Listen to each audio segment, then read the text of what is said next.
hopes no one knows. We're going down.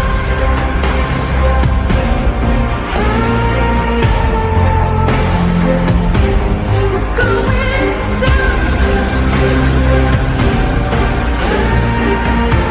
We're going down. We're going down.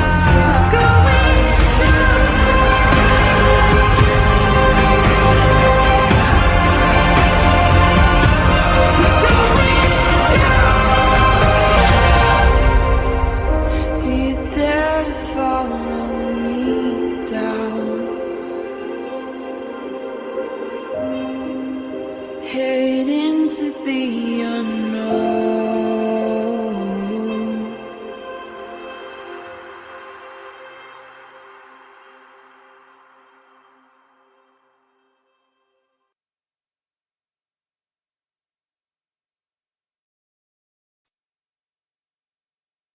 Hello, everybody.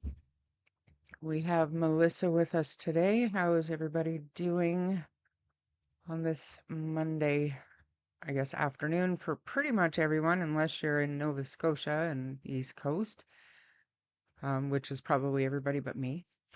How are you doing, Melissa? It's been a while.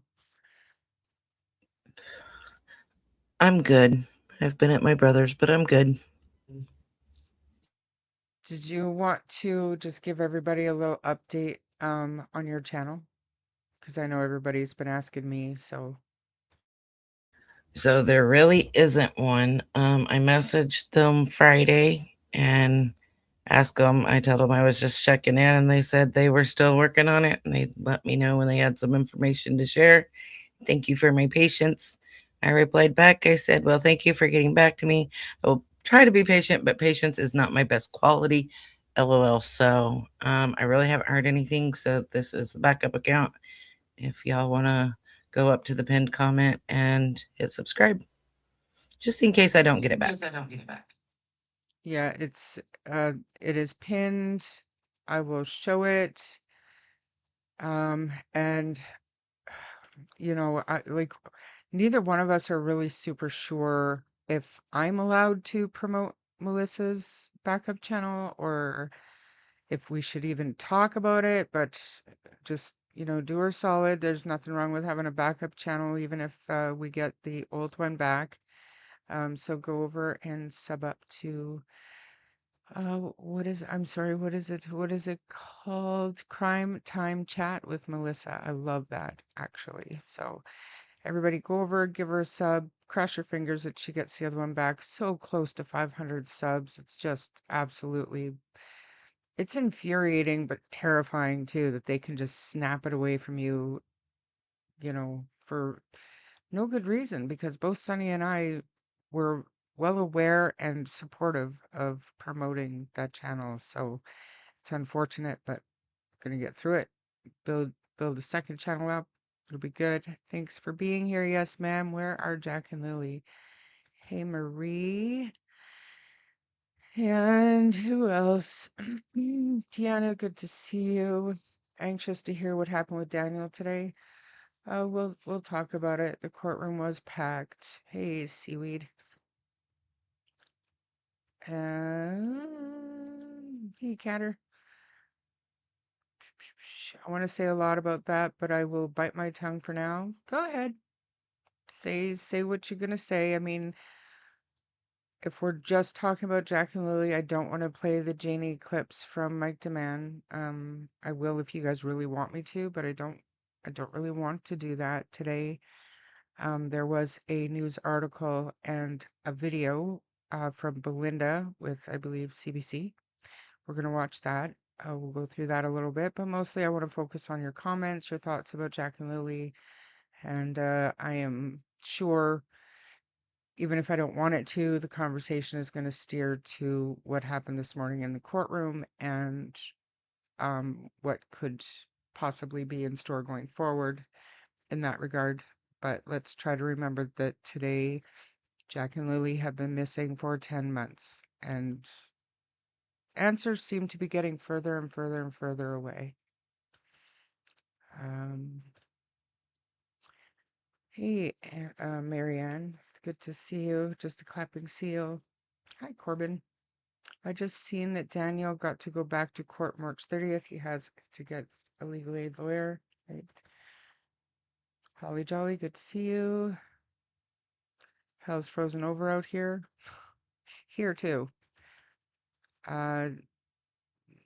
Daniel did not have representation today. He needs to be appointed legal aid, and I'm sure that will happen sometime before the 30th, but we'll talk about it. Hope you're having a great day. Prayers, justice for Lilly and Jack. Thank you guys for fighting for Lilly and Jack. Hugs. Thanks for being here, Bernice. Kimber. Prayers for Lilly and Jack. It's been 10 months. Speak the truth and bring them home. 100%. If somebody just speaks up, this could be over. We could move on to whatever end that is, but we need answers. Jack and Lily deserve to come home. Roots, thanks for being here. Hi, Johnny. And where's Truth? Good afternoon, Sharon. Everyone listening for a bit while at work until I'm off at 2. Thanks for stopping in. Bobby Joe, good to see you. Hey, Kelly. The Chronicle Herald, CTV, and Globe and Mail have articles about Daniel's hearing today. Crown Prosecutor T. William Gorman going with indictable offense. Oh, more serious. Yes, I am aware. We will talk about it. Hey, Lori. Cindy Sperry, good to see you. Sailor, thanks for coming. Hey, Jesse D. Chicken Whisperer. Hi, Donna. Amy, good to see you. I didn't think there were that many people in here. I was sick of seeing that clip of Daniel today alive going on now is showing it over and over because Shan was in it. Or are we obsessed with shenanigans? I don't even know what to say. I don't even know what to say. It's unfortunate that that hearing was today and it is taking the focus completely away from Lilly and Jack being missing for 10 months. It matters. It's not that that hearing didn't matter, but as I've been saying, it was a big, huge, fat nothing burger. We did, I guess, a little bit of progress to know that it's it's moving forward under an indictment. So that's basically all that came out of it. Like, see you at the end of the month. And I would be shocked if that entire hearing lasted more than 3 to 5 minutes, including the shuffling of papers. So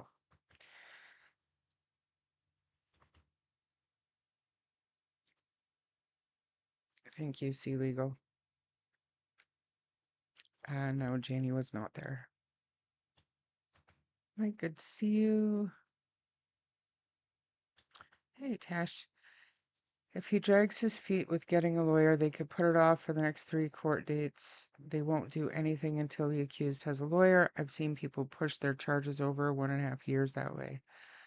Could be, but why would he want to? Like, I mean, truly, if he's truly innocent, which you and I, we all know that he's claiming he's innocent, why would you want to delay it? Let's face it head on. Tell the truth. It's kind of foreign, but tell the truth. Hi again from Newfoundland. Good to see you, Paulette. I do too. It's so sad. Was there any truth about the RCMP going to Wayne's? My information tells me no. He was simply out that day. He had returned in the evening. That whole post was... it served its perfect purpose. It created a lot of, I guess, speculation and conversation.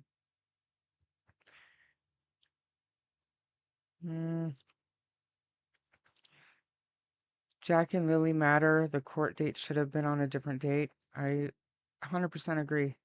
Because where's everybody's focus? And I know it's news, and I know it matters to some people, and I know we all think of this as possibly being connected to what happened to Lilly and Jack, or at the very least, the environment that they were exposed to. So it matters, but why today? Why today? I just not impressed. If no one has come forward yet, I don't think they will. I agree.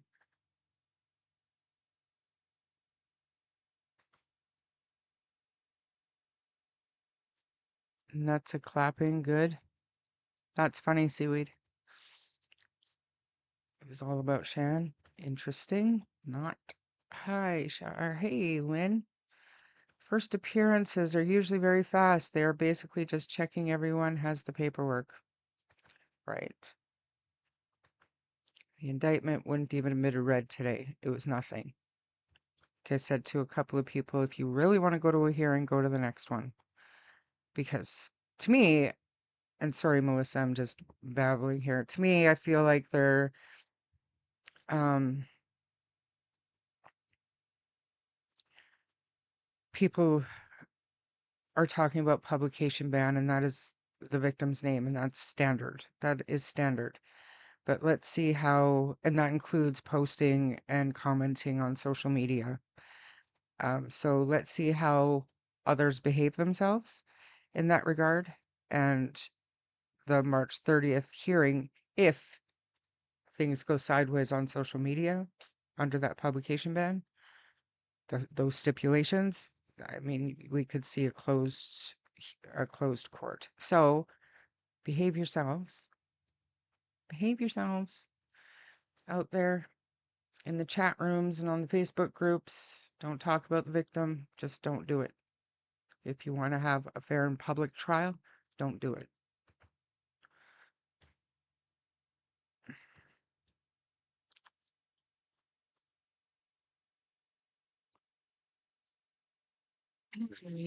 Lori, I haven't seen you forever. Thank you for being here. The date was based on alphabetical order of the docket. Right. I can't tell if you guys are arguing over another person's live or what. Are they arguing over it or just Lori didn't like it and somebody is taking issue with Lori not liking it? I don't know. If that's an argument, stop arguing. Don't watch it if you don't want to see it.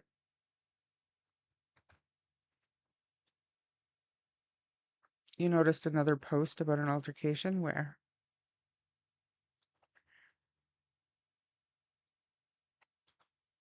What? Am I seriously behind in chat? Shouldn't be. Do I think what was purposeful? The date? No.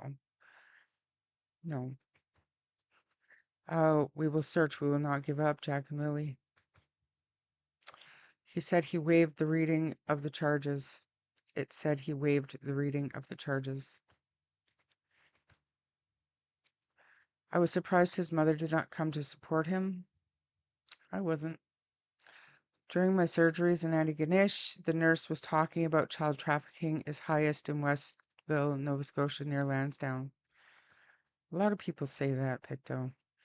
Was it something any of us said so we do not do it again? Just yes or no?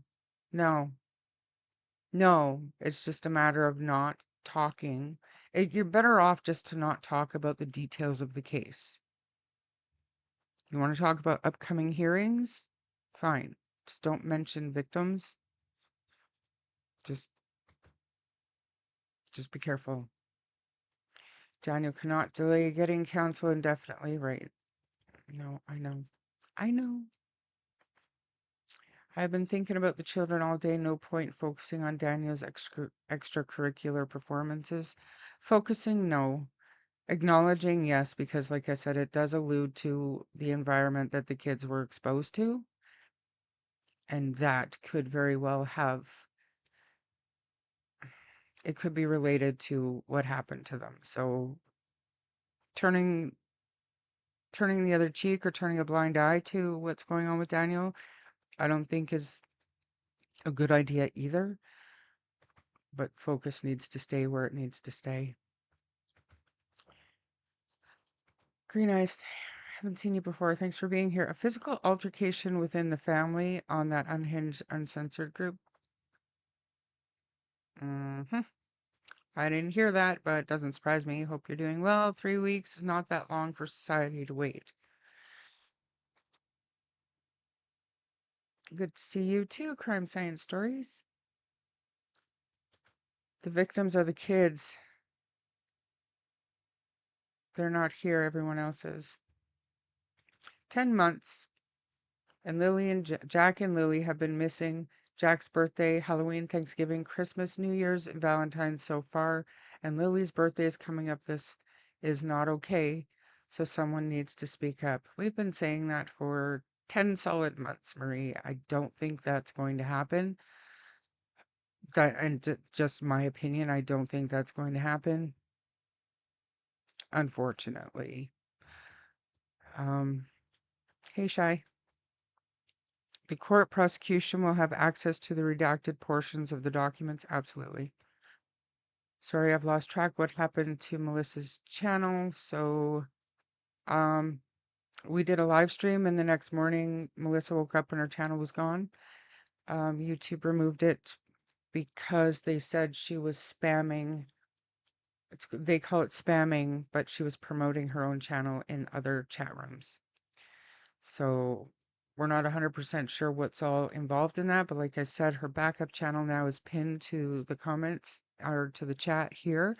I'll post her backup channel throughout, and she is still, I guess you could kind of say, negotiating with YouTube after they denied her appeal, but she's still working on it. There's still a chance that she could get it back. So maybe support her backup channel in the meantime. I noticed Danny removed all of his toddler's photos on Facebook. They showed it to see other stuff at door and reactions of others, that's all. There's something to be said about showing something over and over and over and over again, right? I mean, people have the ability to go back, rewind, replay, whatever they want. And I mean, who cares? I won't be doing it. I'll show it once. That'll be it. I'm so glad. Little Bear, thanks for being here. Hey, Julia, I don't think anyone will. Once their charges came, I thought other parties would fold. I don't disagree with you. I think that because the mass majority of people think that if one knows, they all know because they were all there. And my thing is, if Daniel was protecting anyone, where's the line where he would start to say fuck this and talk? Is that line losing the baby to CPS? Is that line getting another boyfriend, not looking for the kids? Or is that line, according to Daniel, pages upon pages of false accusations to CPS about him? Or would that line be these 3 very serious, violent, indictable offenses that, I mean, he's been brought up on these charges and going forward with an indictment on these charges. So where's the line?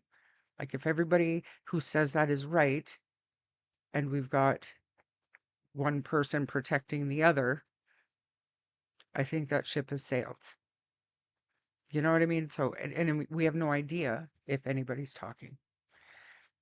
But I think if that's the case, I think certain lines have been crossed for sure when it comes to trust and loyalty and all of that nonsense. It's pinned in the comments, Lori. I will post it again in just a minute.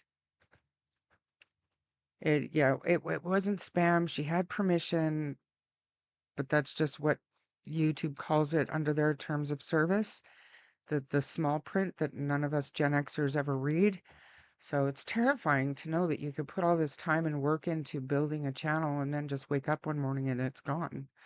And the appeal, I think it took them less than a day to deny the appeal. So, I mean, terrifying to think. So they they denied the initial appeal. So, like Shar said, we did a live, and then the next day I was busy doing stuff that day. I didn't get to my channel till the afternoon, and everybody's blowing me up trying to find it. And I'm like, I didn't even see those messages. I had went and refreshed my YouTube, and it said it couldn't log in, and I couldn't understand why. And it said spam something, that it had been taken away. So I appealed it. It took less than 3 minutes for them to come back with appeal denied. And I'm like, what the frick? So I looked into um, some stuff with the help of some other people. And because of the way I was posting it, where I have basically the same wording, they called it spam. I'm appealing it through another way. And it has been in appeal since it was taken down on February 21st is when I started that appeal, and I'm still appealing it. So we will see what happens, but I I don't know. Isn't it like that's crazy? And like I said, all the work that you put into building your channel, creating a space, like she was 5 subs away from 500. 5 subs away from that first. It's terrifying to think they can just swoop in and take it from you for something that you didn't even understand was an issue. Yeah, And and I mean, really, sorry, really quickly, I just wanted to say thank you, everybody. I actually hit 2,000 subs yesterday, so blew my mind. I never thought I'd see the day. Crazy, but thank you all so much. Anyways, sorry, Melissa, go ahead. that's awesome that you've hit 2000. That's great.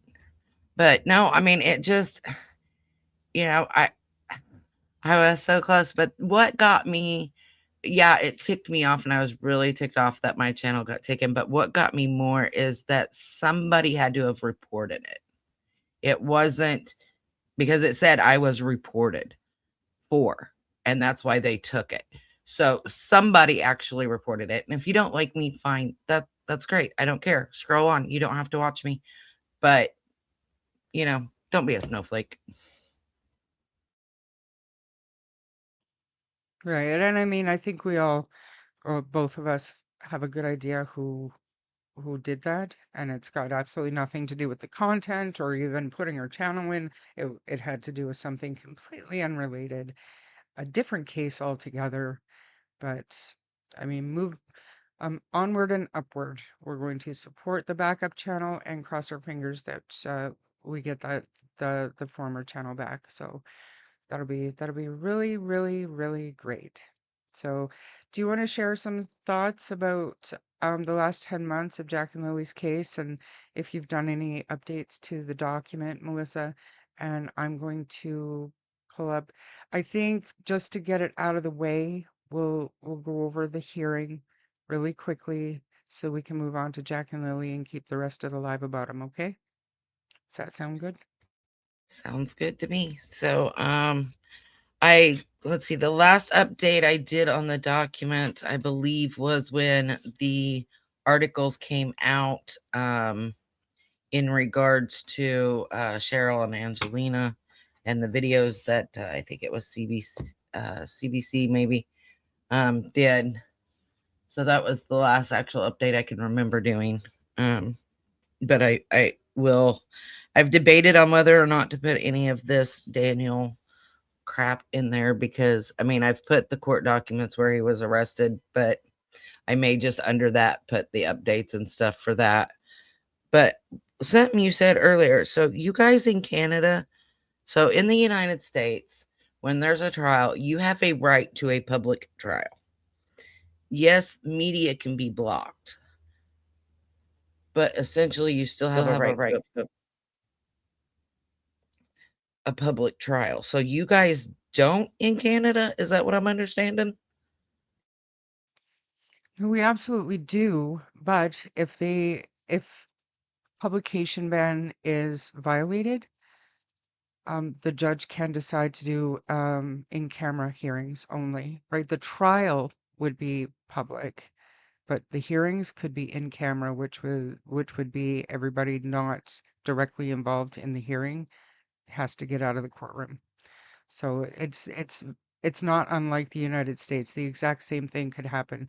Like if you have a vulnerable victim, like an underage victim or high profile victim or um undercover police or anything like that, anything where somebody's identity needs to be protected for whatever reason, that would be an in-camera or closed hearing, but the trial would still be public.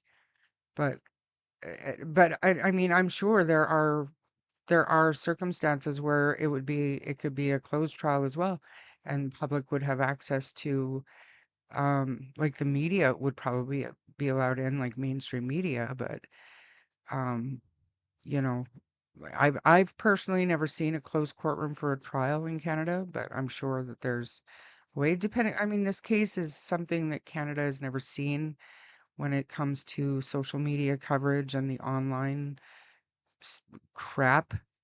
Because, and don't get me wrong, I'm not saying that YouTubers or social media people are doing anything wrong. This I blame squarely on Daniel himself for being so active on social media.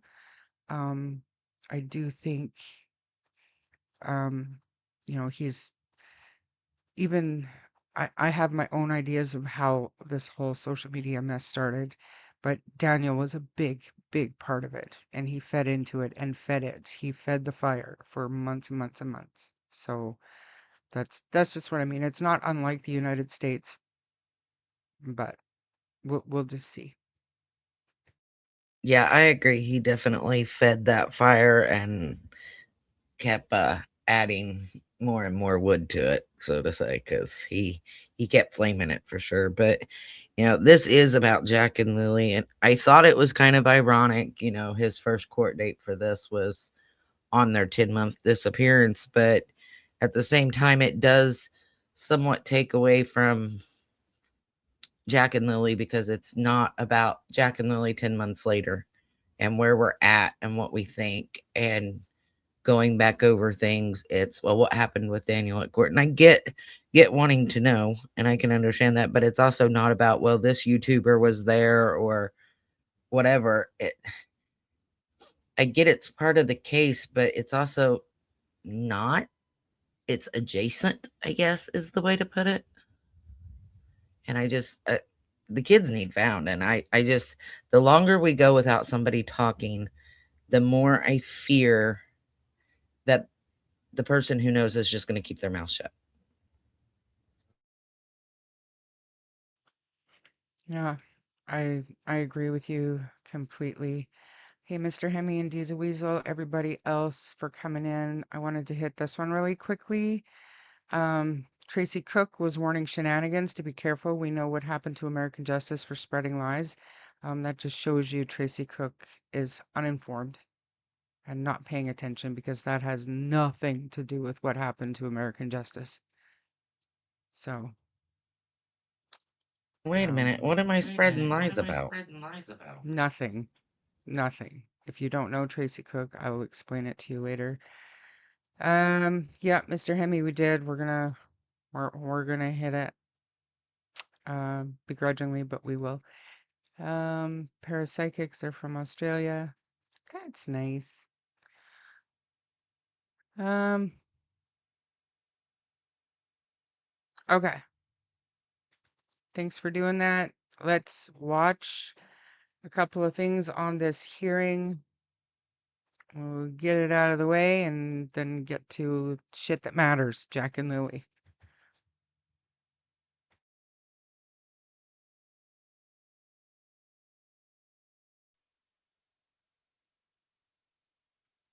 Daniel Martel appeared in Pictou Provincial Court on Monday on charges of sexual assault, and forcible confinement. He's the stepfather of Jack and Lily Sullivan, who have been missing since last May. The charges against the 34-year-old Martel involve an adult complainant whose identity is protected by a publication ban. Interested members of the public packed the courtroom for the brief appearance. At the hearing, Martel stood with his hands clasped at his waist and stared forward as he appeared before the judge. Bill Gorman is the Crown lawyer handling the case. He says Martel will return to court later this month. And that would be to confirm the formal retainer by Nova Scotia Legal Aid and to deal with the issue of election and or plea, depending upon the level of court that's elected to. Martel left the courthouse quickly and did not speak to the media. His next court appearance is set for March 30th. Allie Thompson, CBC News.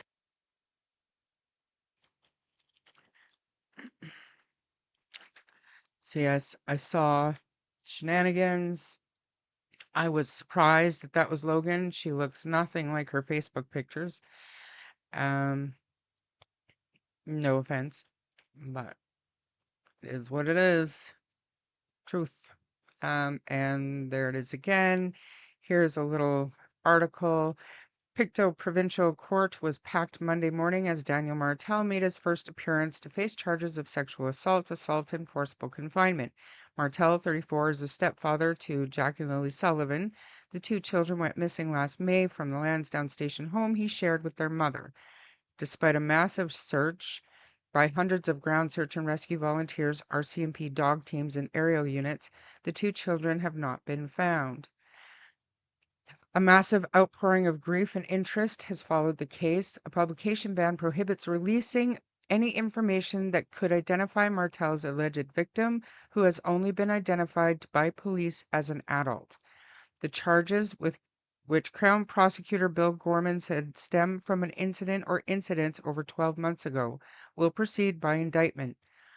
The charges are not related to the missing children. Martel is scheduled to appear back in Pictou Court on March 30th. And with that, let's get back to chat for a minute and we'll get some thoughts from Melissa. That's right. There was no lying, and people that think that she was lying, they just weren't listening. Daniel's case today and the publication ban is nothing but to rotate and focus on him and only him. Distraction with seeds planted to ignore what matters the most. Arrogant and rude, Jack and Lilly. Court is so different compared to the US. Transparency wise, absolutely. But I'm talking about the publication bans, gag orders in the states, whatever, and violations of those publication bans and what the court's options are. They're not dissimilar. Who was the two women with him, Logan and? Not even a clue. If this is true, the kids being in that environment is definitely mental and emotional abuse towards Jack and Lilly. Not a clue, guys. Yes, she was right behind him, and that's what we were saying in the other chat and rewatched to see the other stuff.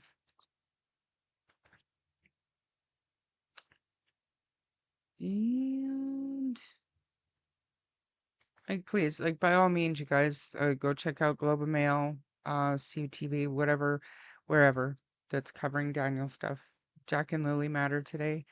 I'm reading this just because I know most of the questions today will probably be about that. So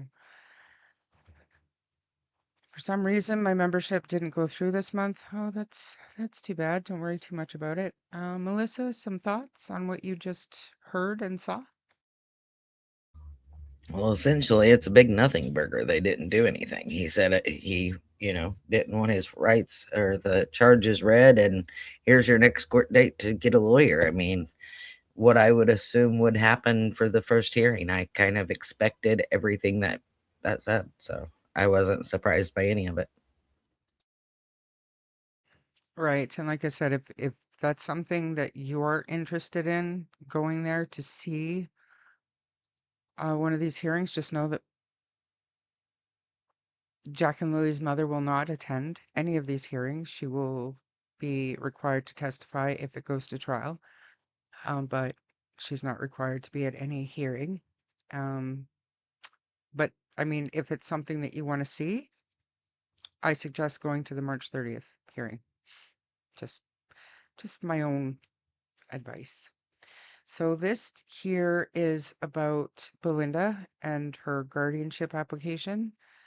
And we'll watch that and then we'll talk about it.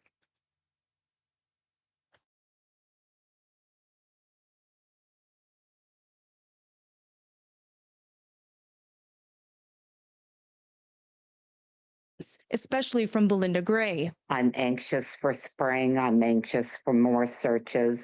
Gray is the grandmother of 6-year-old Lilly and Jack Sullivan, who would now be 5. They were reported missing May 2nd. Their last confirmed sighting was the day before. Gray is now going to court. She's seeking guardianship and has launched a campaign to cover court costs. If things don't go the way we're hoping,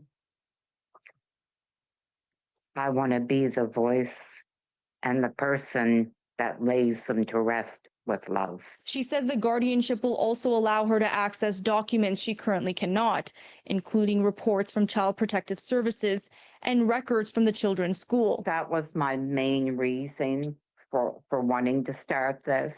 Police say this remains a missing persons investigation and continue to follow up on tips, but aren't releasing further details. I don't doubt the RCMP are doing all they can, but until they get a break, they're not going to be able to do anything. Meanwhile, the children's stepfather, Daniel Martel, faces unrelated charges. He's due back in court on March 2nd. But right now, all the community has on their minds is Jack and Lilly. People's biggest want, I think, is just to know what happened. As for the months ahead, it won't be easy for Gray. She plans on returning to the search for Lilly and Jack. Hafsa Arif, CTV News, Halifax.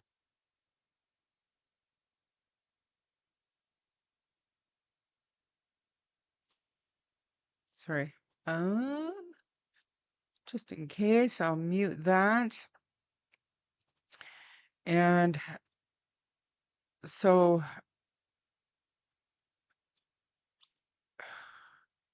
I don't know what do you guys want to hit on first? Like, she did have her hearing in February. I am told that literally they have to add 3 words to the existing filings and they'll move forward. I know that Malaya's lawyers were hoping to get it thrown out, but it didn't get thrown out, and it's going forward once those filings are reworded to include 3 additional words. So, yeah, I don't know, see legal if she did or not.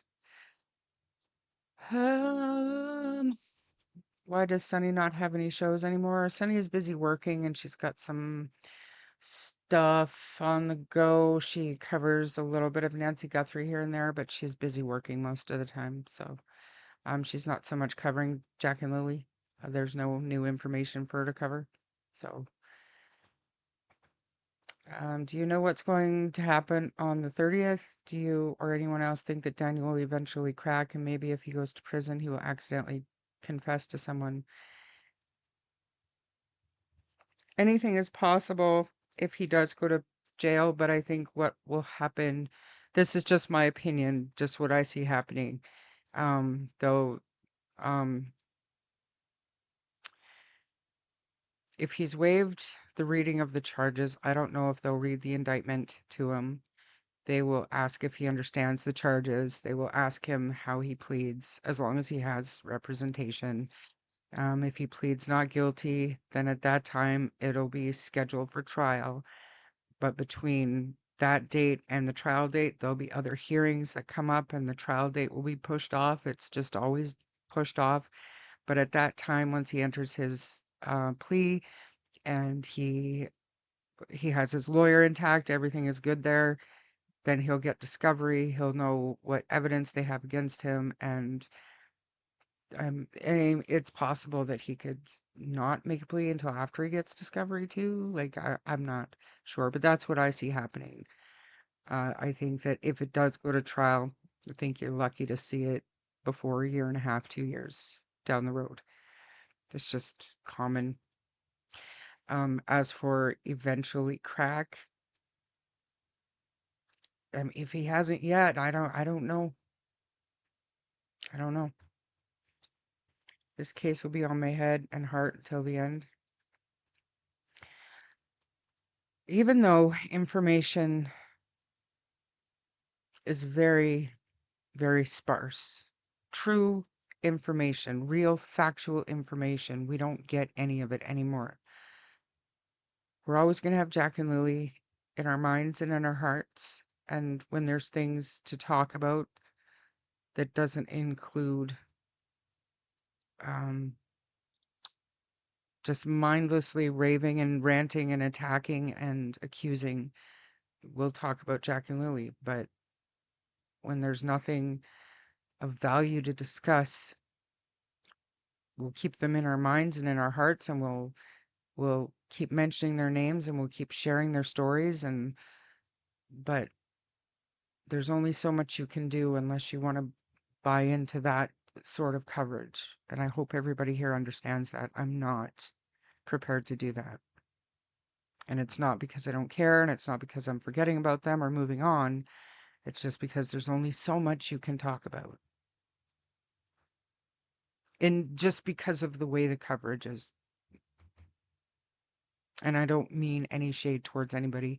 People run their channels or their groups or whatever, however they want to. It's just not for me. So, hey, Cheryl. Good to see you.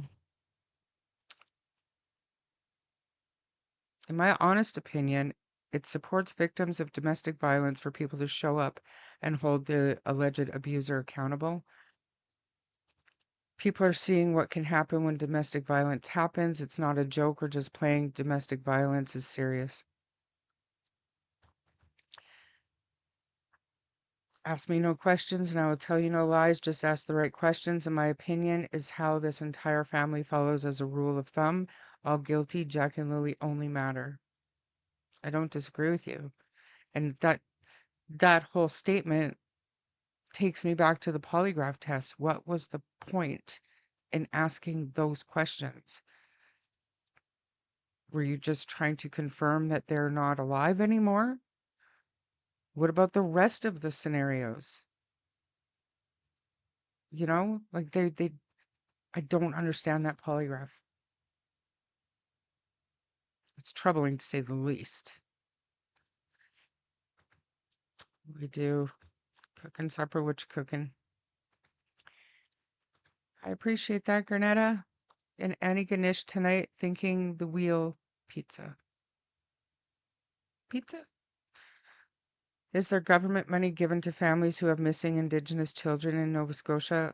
Listen, I don't know about Indigenous, First Nations, any of those programs. I don't have a clue.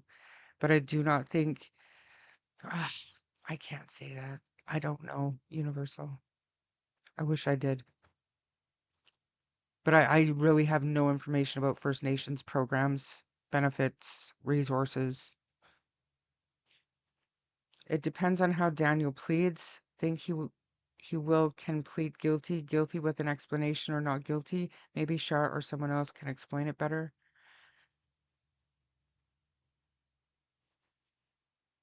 Guilty with an explanation. I've never heard of that one. There's no contest. There's lesser charges that could be offered if he decides to approach them with some kind of a plea agreement. But I don't know. More delays will happen on March 30th. Absolutely. I don't think the plea will be delayed. I think, and I mean, if Daniel is watching, I think your lawyer would know better, but to me, it's better just to get it out of the way so you can move forward with whatever plea, um, with whatever you decide to do. There's very few and far between these cases where somebody goes in and just pleads guilty without seeing all the discovery and stuff. Like their lawyers are pretty pretty adamant about pleading not guilty. You can always change a plea later, but you can't change a guilty to not guilty later. I mean, you could, it just doesn't look good. So I suspect he's just going to plead not guilty and then, go from there. Because, like Ruth said, I mean, delay after delay after delay, and it's not even delay, it's just process. You'll have a hearing, and then you'll have a pretrial hearing or conference, and all of those things are subject to delay, and the trial date will be put off. Like, I think that the trial date that is first set, everybody's going to be like, oh wow, that's this summer. We're not going to have to wait long at all. Yes, you will. That's just the initial court date or trial date. I don't know if Daniel and Malaya will be in court at the same time. No. She doesn't have to appear at all until the day she testifies at trial. She doesn't have to be there. This is not civil court. It's not family court. This is criminal court. Garnetta, thank you for becoming a member. That's so nice. Thank you. I will watch the rest of your show. Thanks for stopping in. Where's Truth? If it goes to trial, will Malaya only the day that people who are testifying, generally speaking, are not allowed in the courtroom while other evidence is being given, right? But Daniel has the right to face his accuser. So she will have to testify at some point. That is the only day that she will be required, or 2 days, or however long her testimony takes to be there. And I just totally violated the gag order. My bad. Can we fucking move on before I ruin things for people? If they meet the criteria, I don't know what the criteria is. They look dressed for it. What's the weather like down there? That order would not apply if they are attending court. The sheriff is there for protection. Protection of who?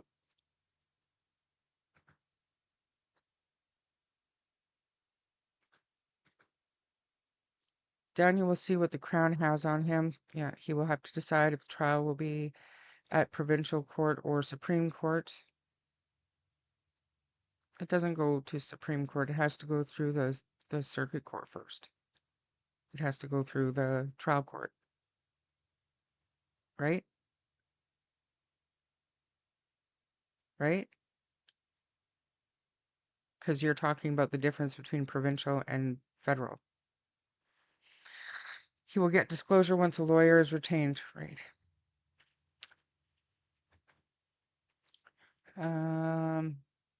He could self-represent, but that would be silly with criminal, indictable, serious, violent offenses, to me.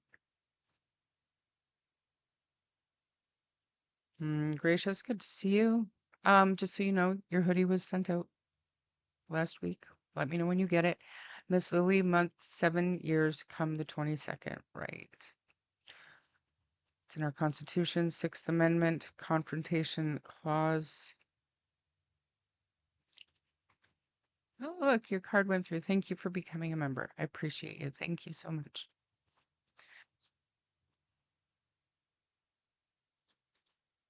At his year-end interview, McCammon said something like, the relationships in the family will have a part in Jack and Lily's case, was said before Daniel was charged.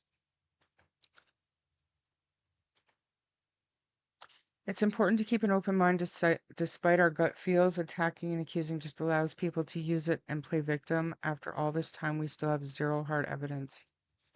And it's frustrating and it's heartbreaking. And I cannot believe that we have so many family members willing to talk and share unshareable information with YouTubers, but we have no truth and we have no answers. It's mind-blowing. I'll take your word for that, Seaweed. What the fuck? Really? Wouldn't surprise me if they did. Used to deliver, is that, I'm not going to say it. Not too late. I agree with you completely and respect you for that. What about not talking just to talk? Because it's easy to get caught up in it. It's so easy just to get up in the drama and the shit, and I can't do it anymore. Does it have a bearing on victims not going ahead with charges because of fear? Um, victims of crime in Canada, we don't get to decide whether or not we're pressing charges or not. It's the RCMP that make that choice. Like if I was assaulted, I can't tell the police, don't worry about it. I'll get over it. I don't want to press charges. That's not how it works here. Did they confirm today he is being charged with? Yes, they went forward under the indictment. Sure did. Would guilty with an explanation be she attacked me or no, no. That would be a self-defense, but that wouldn't be a plea, right? That would be a defense. So that would be a not guilty plea, and then the lawyer would present evidence to show he was acting in self-defense, if that makes sense. The only other one is like not guilty. It's not guilty by reason of insanity the way we see it, but it's not criminally responsible. That is a different plea as well. So there's guilty, not guilty, and then there's that. But any kind of defense, like self-defense, would be presented at trial. It's not part of the plea itself.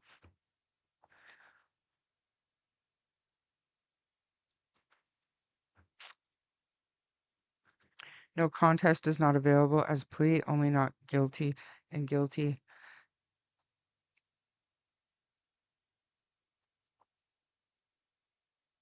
But no contest could be part of a deal. Like I know this because of my own experience. My ex ended up pleading no contest. But that was after a not guilty and after a few days of trial. So changed his plea to no contest. Daniel will be grateful for due process. As long as he doesn't fuck up. Like if he's free, he's probably got an ankle monitor, whatever. But if he doesn't have to sit in jail, he could very well try his best to delay. Why wouldn't he? Especially if they have evidence. But I wonder if it's possible once they've, read the indictment and he enters his plea. I wonder if it's possible that now he is going to be detained until trial. Like, I don't know how that works.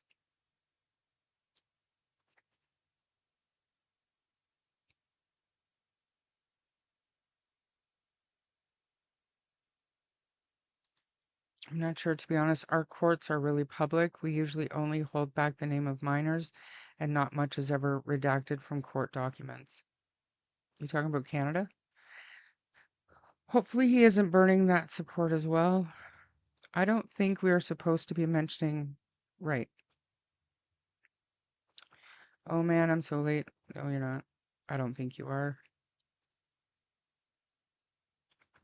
No. Sometimes a victim will be scared off from going through with a trial.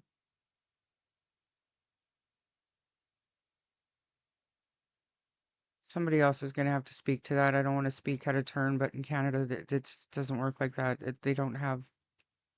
They can't back out of, they can't say I was assaulted, but don't worry about it. I don't want to press charges. I'm hard pressed to think of a single time that I've heard of that happening here.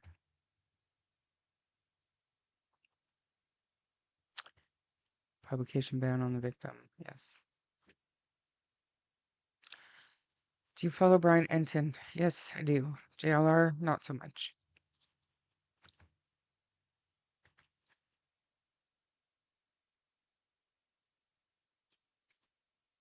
No comment. Don't worry about it. Protection of both parties, like Char said, the victim does not have to attend until trial. And it will only be that one day, or however long that testimony takes. because the accused has every right to face his accuser.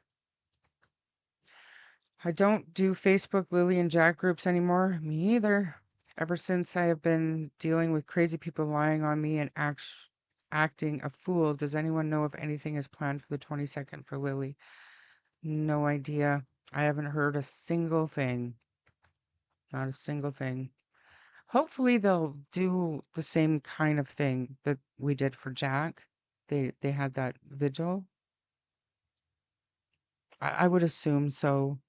I don't suspect we'd see Daniel at that one though. You know, maybe Cindy, Cheryl, possibly Haley.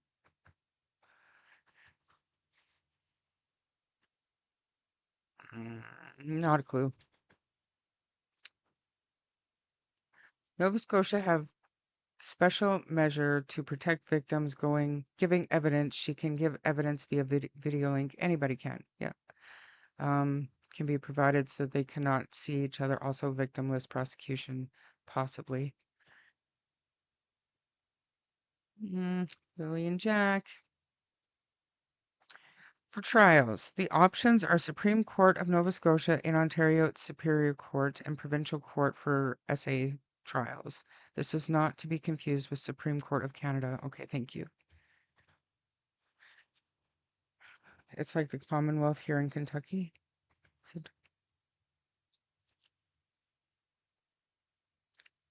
Belle said, hello, Melissa. I keep falling behind in chat because I talk about these, so why don't you take over for a minute, Melissa, so that we can hear your voice and have your thoughts. Well, I've been taking a couple notes. So, as far as Belinda goes with her court case, I really hope she does win, because out of all the family, in my opinion, Belinda has been the one that has been consistent and speaking out and drawing awareness and actually loves the kids. For the date on the 30th, I really think that he's just going to be appointed a lawyer, and then it'll be essentially either delayed or set over so that that lawyer has time to catch up and request discovery and all of that. As far as the victim appearing in the United States, the way it works is if you are going to testify in a trial, and I don't know how it is in Canada, but if you're going to testify at a trial, you're not allowed to be there through any of it. Until you testify, and then after that you can sit in on court and stuff like that, but they won't let you until after you testify. And the victim can't really back out, because in most states in the United States, if you charge somebody, and I know this for a fact from personal experience, if you charge somebody, you call the cops, so and so battered me, and it's your spouse or a child or something like that, you can't then say, well, I don't want to press charges, because 9 out of 10, the state's going to say, well, we don't really give a crap what you want. We're pressing charges as the state. And they will either, you can, come testify and do it, or we'll call you as a hostile witness. But either way, most of the time the state's going to pick it up. But I don't see Daniel Martel going pro se or being his own attorney, because a man who represents himself has a fool for a client. So, Daniel, I wouldn't suggest doing that. As far as the no contest in the United States, I don't know how it is there, but in the United States, it's essentially saying, well, I'm not guilty, but I admit that the state or the courts or whoever has enough evidence to convict me, but I'm still saying I'm not guilty. So it's kind of a mixture of a guilty and not guilty, because you're saying, well, I'm not guilty, but I admit that you have enough evidence to charge me and convict me in a court of law, but I'm not going to admit to it. So I don't really see that happening in this case either. So I don't know. Hello, Miss Bell and Little Black Bear. Let's see.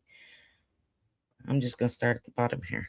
Hey, Melissa, good to see you. Hope you're doing well. Not seen you around for a while. Not sure if I have missed you. My link is pinned at the top, Woman's Warrior.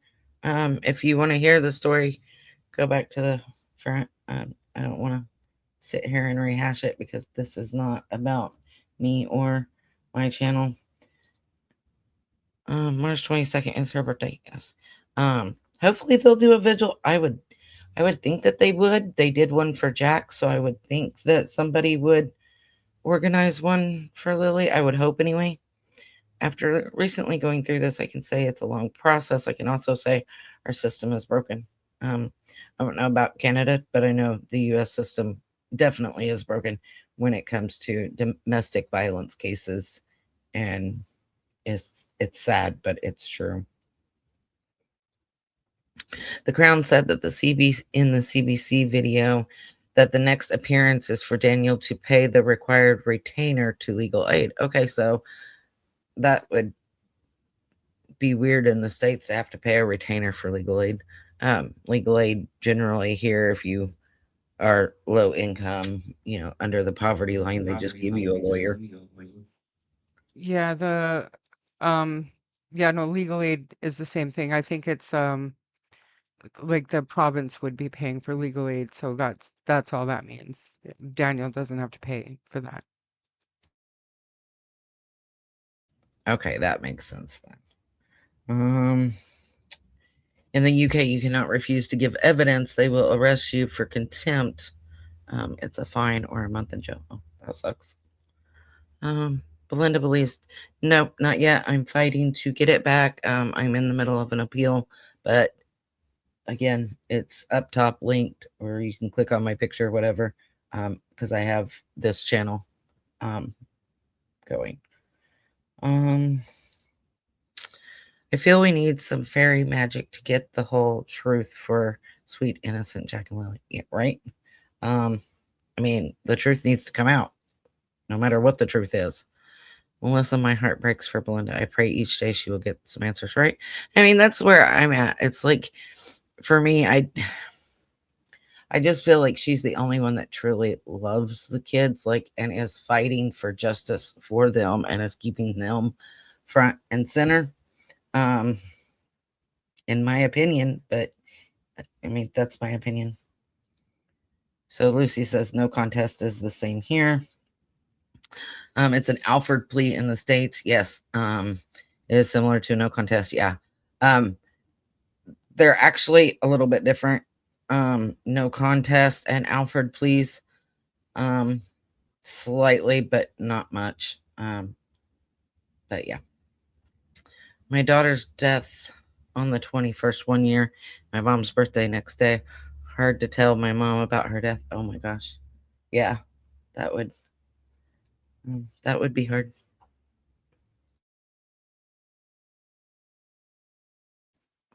He'll probably get a court-appointed attorney. I would hope so.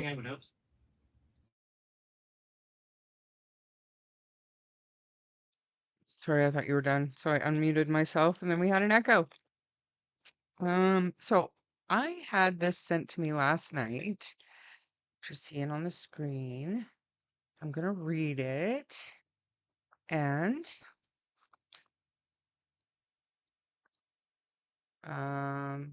little black bear. Thank you.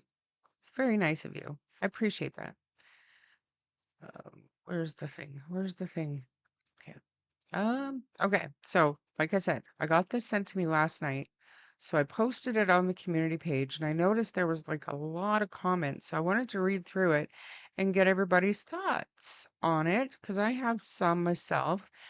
Amendments to several acts introduced today, February 25th, will further protect the privacy rights, safety, and well-being of children, youth, and families in Nova Scotia. The changes include prohibiting the use of social media to identify children who are the subject of a court proceeding and extending the maximum length of emergency protection orders to 1 year from 30 days. At the heart of these amendments are children and youth, as well as survivors of domestic violence, who deserve privacy, protection, and the right to supports at the right time, said Barbara Adams, Minister of Opportunities and Social Development. Those navigating difficult circumstances deserve care, respect, and strong safeguards. These changes help to ensure that.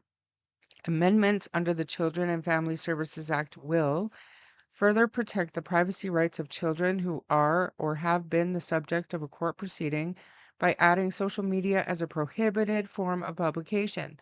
This means publishing information on social media that could identify the child will be strictly prohibited. Make explicit that publication bans related to child and family well-being proceedings remain in place even after a proceeding has ended, including cases where a child or youth has died. Require any person who has pled guilty or been found guilty of an offense against or involving a child be entered on the child abuse register, including where conditional or absolute discharge is granted. This strengthens the register as an important safeguard to help protect children and youth.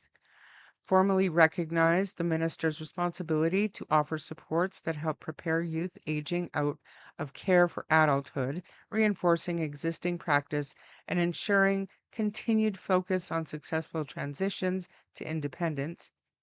And to further support the well-being of children and youth in Nova Scotia, Budget 2026 and 27 includes funding to establish the Office of Children and Youth. Key amendments to other legislation include changes to the Domestic Violence Intervention Act, will extend from the maximum length of emergency protection orders to 1 year from 30 days, which will improve the safety and security of survivors of domestic violence and their families. Changes to the Beneficiaries Designation Act, which will allow electronic signatures for all plans under the Act, moving the regulation of social work to the Regulated Health Professions Act, and repealing the Social Workers Act. The Health Professions Act, proclaimed in 2023, provides common regulatory and accountability processes for all self-regulated health professionals under one piece of legislation. Some quick facts: as part of continuous improvement, the Children and Family Services Act requires the minister to appoint a committee to review legislation every 4 years, and the amendments include recommendations from the committee. The current maximum for emergency protection orders, 30 days, is the shortest among all jurisdictions in Canada, and 5 other provinces, Newfoundland and Labrador, PEI, Ontario, Saskatchewan, and Alberta, explicitly allow electronic beneficiary designations in their legislation. So, some interesting, this part here is the one that I question, and I would like you guys to set me straight. Where is it? The changes include prohibiting the use of social media to identify children who are the subject of a court proceeding and extending the maximum length of emergency protection orders to 1 year from 30 days. I think that that's great. I really do. But my question is about the social media to identify children. So this can't include missing children. Like, this wouldn't apply to where Jack and Lily's case is right now, right? Right? Because it would be, I think, once it transitions into a criminal investigation, then it would fall under this legislation. How do you guys see that? How do you see that? How do you see that?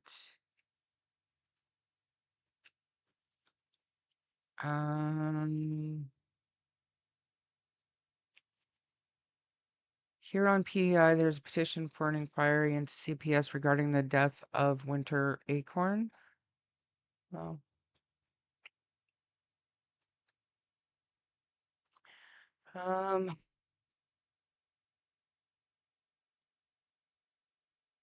we love all you make. Yeah, actually, I do love all of my chatters. I got notice it should arrive this week. Oh, good. Does anyone know? No, I don't. So, the way I take that, and I may be wrong here, but I've been sitting here looking at it. And the way I take it, when they say that children who are subject to court proceedings. So for me, that would be Joe Blow over in Nova Scotia is 14 years old and got charged with robbing the uh, local convenience store. That's kind of like how I take that, not necessarily missing children. Now, what, because they're not the subject of the court proceeding, right? Jack and Lily aren't. Now, if it transitions to a like trial for the unaliving of Jack and Lily, they're still, I don't want to come off cold here, and I may be saying this wrong, but they're not necessarily the subject of that court hearing. They are the victims of the court hearing. The subject would be the person charged. That's how I read that, but I may be reading that wrong.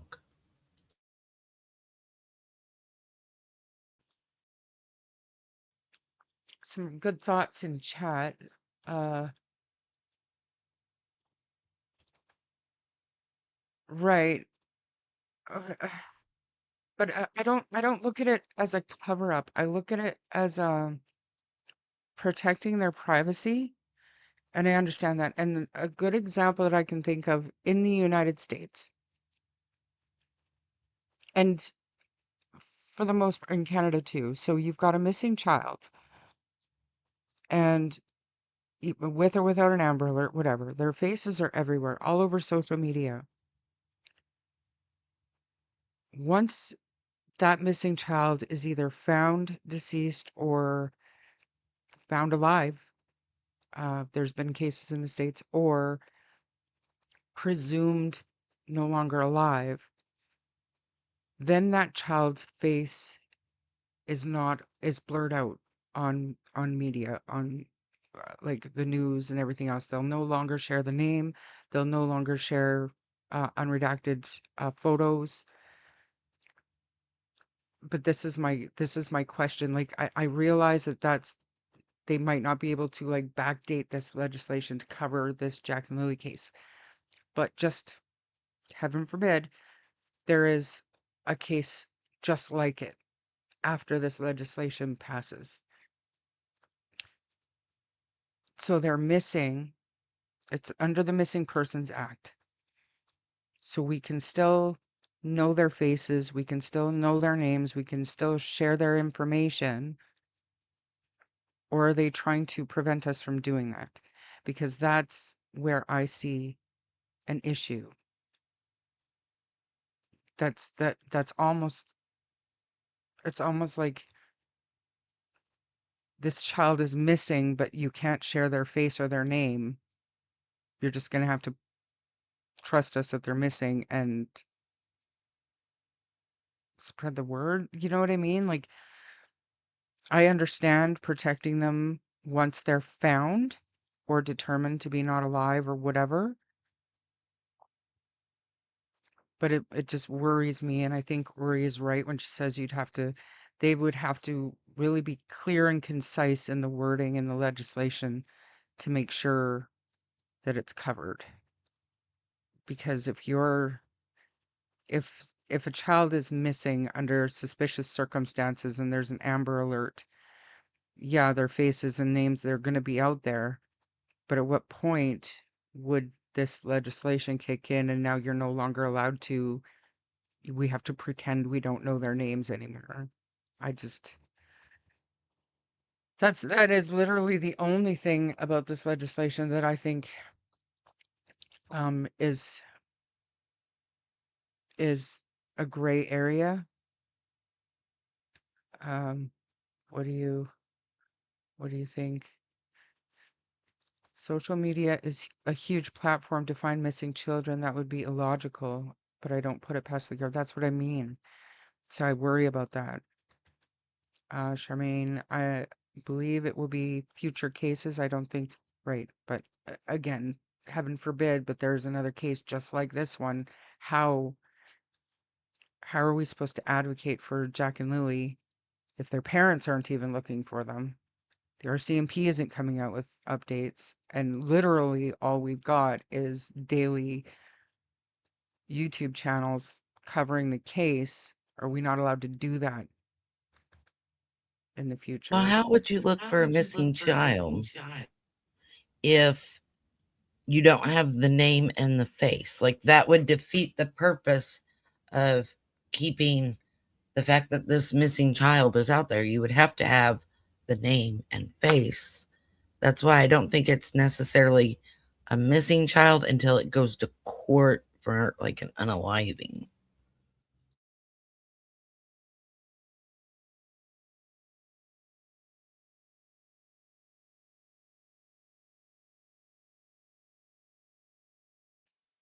Who are or have been the subject of a court. So does that mean, and I mean, it's really hard for me to say what I'm thinking, but if there have, say in this case,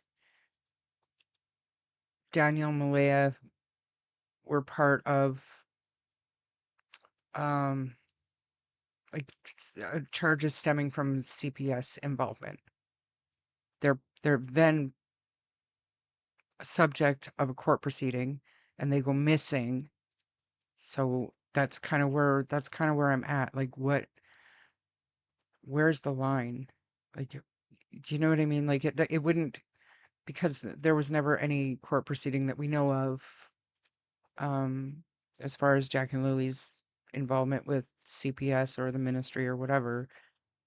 But had there been this under this new legislation, does that mean that once they're missing because they were a subject of a court case that we can't, you know what I mean? Like it has to be very carefully worded and explicit in the explanation of that legislation. Well, I think that you could uh, like still share, like if they went missing. Okay, so your scenario, if CPS is involved, yes, they would be the subject of it. So you couldn't search for the CPS info and the names and the faces in the CPS. But once they went missing, then it would be a missing child. So you could share it, maybe. I don't know. That would be the only, if that were the scenario, that's the only thing I could think that would make sense, because they're still missing. So I don't know. I think they better come up with some wording and some pretty clear guidelines within that, of, like you're saying, where's the line? They need to be specific of when and what, and to some extent. I don't mean go into every detail, but I think they definitely need to explain and be very careful with their wording.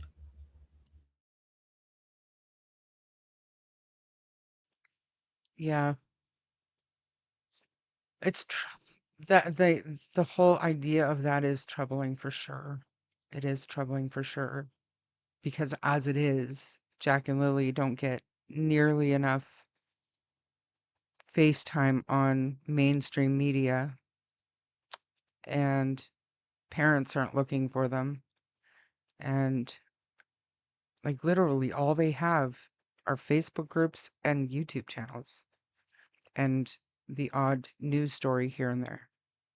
So that would be very, very upsetting.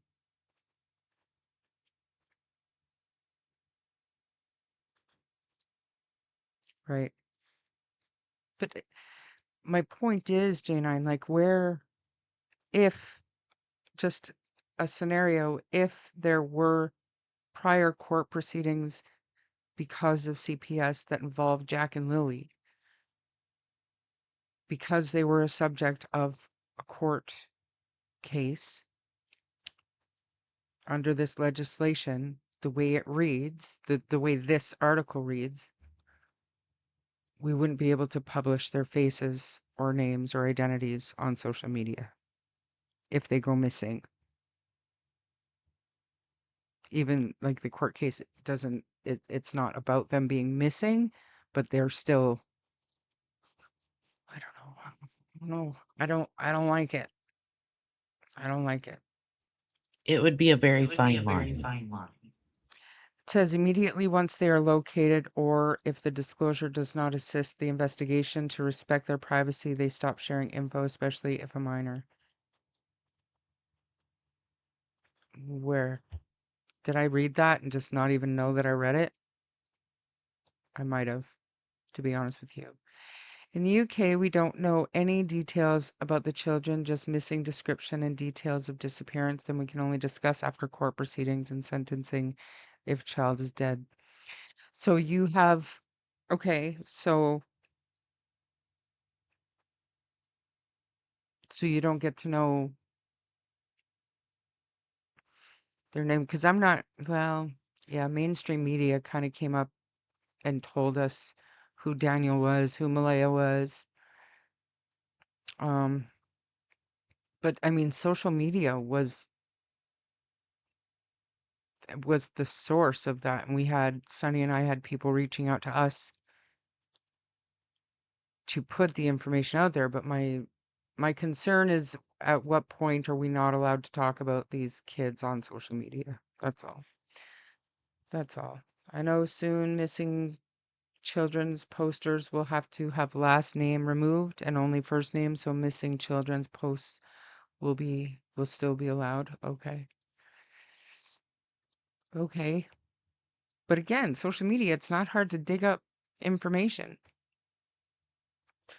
In my opinion, this goes into dictatorship from the higher ups, government attempting to control the outcome. This has to do with children that should be allowed to share in whatever means possible to find them, particularly if their families aren't looking for them. I don't know. Maybe I say that too often, but I can't help it. The person who took care of M before she was taken to CPS testified also. What? Today? What? What are you talking about? Testified for what? At a custody hearing? Just about every child missing in Nova Scotia has CPS involvement. This seems wrong. Right. And that's where my concern is. Like, where's the line? And the transparency. And it's everybody's business when CPS is involved and children fall through the cracks. But does that mean we're all entitled to the information CPS has on Jack and Lily? Do we have any kind of entitlement to that? I don't think so. I think that the investigators do. I think that all members of the family should, if a child goes missing and there was previous CPS involvement. I absolutely think that it's relevant and important for family to be made aware.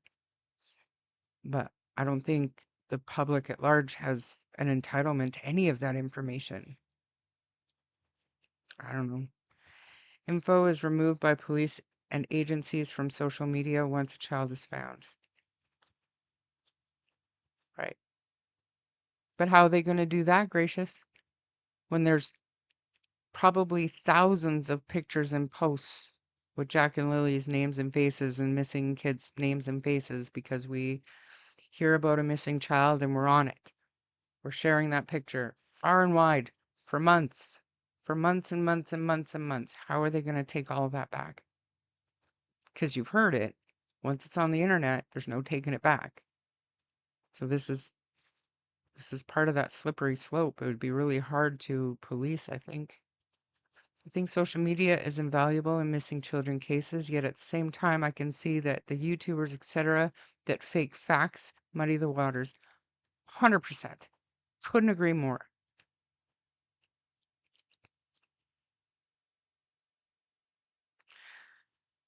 RCMP Legal Procedures, also Missing Persons Act, Youth Criminal Justice Act. Gail, good to see you. CPS basically doesn't have an answer to anyone, doesn't have to answer to anyone. I think that is one of the first things that should be changed and looked into. 100%. They do have an oversight, but I mean nobody is holding them accountable when they fail at their jobs. I can't. Could you imagine being a CPS worker in a case like Jack and Lily's and making decisions and mere months later the children go missing? Could you imagine being that human being? And the sad part is most of them are so hardened they think, well, I dealt with it to the best of my ability. There's no regret. There's no, you know, it's if you watch that documentary Gabriel Fernandez, it's out of the States, but it's still heartbreaking, especially to listen to social workers, not the ones that were brought up on charges and taken to trial for their failures, but the ones who worked with them, defending them, defending them all. We are already supposedly not able to repost news in Canada. I wonder if it will be the same kind of legislation that's out there, but no reposting. That's annoying as shit too. You go to share a story and then whoever you're sharing it to says I can't open it. Well, it's because it's banned or censored.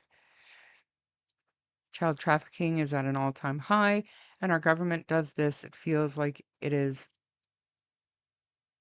was not written in the spirit it is being portrayed as. Misleading.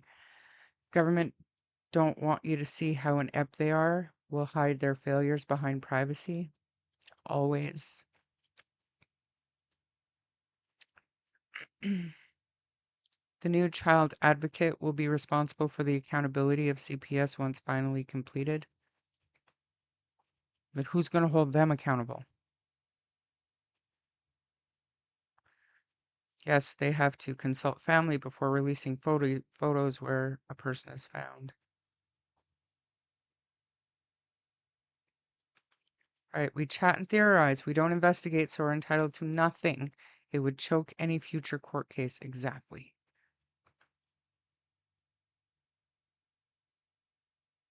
We will use AI.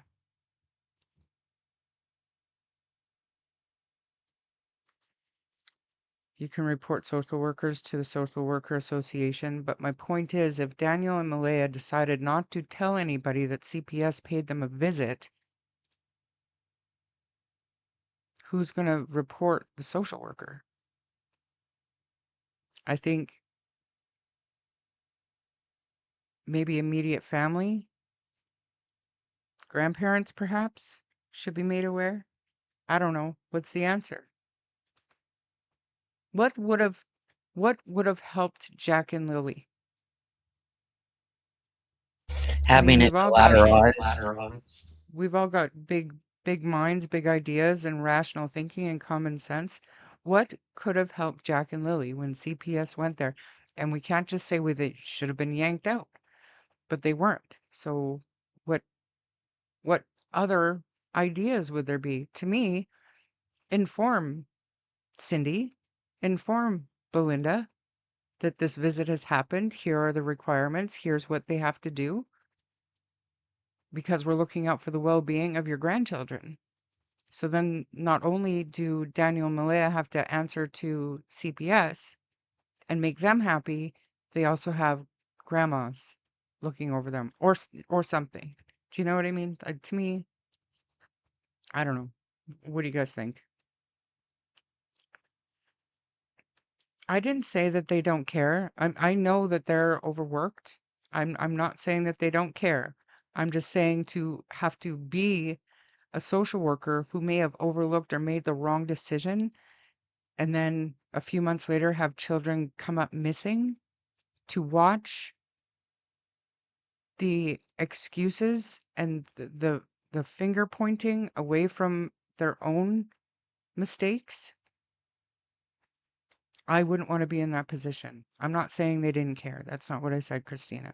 Please, I'm sorry if you thought that I said that. Go ahead. Go ahead, Melissa. So, something I watch a lot just for background noise when I'm doing things here in the house is I'll watch custody hearings. And they do what are collateralized reports. So they go and they talk to the mom and they talk to the dad and they talk to other people around the person. So whether it's a therapist or a family member, there's, 4 or 5 people that are talked to. So, maybe CPS needs to start doing collateralized reports when there's known domestic violence or things in some of these cases. And that would include going and talking to the grandparents and the family that are immediate. Not saying go talk to the cousin, but talk to grandma and grandpa, maybe an aunt and uncle, and get some information. And that way everybody is on the same page. And I see a lot of people saying, talk to the family, inform the family. And exactly that's what a collateralized report is. And they talk to everybody. And I really think, honestly, I don't know if you guys have it in Canada, but in the United States, we have guardians ad litem, which are GALs. And I can't say that we have them in CPS cases, but you'll get them in like custody when you have mom and dad fighting. Maybe they need to enact something like that for every case that has domestic violence or drug use, things of that nature.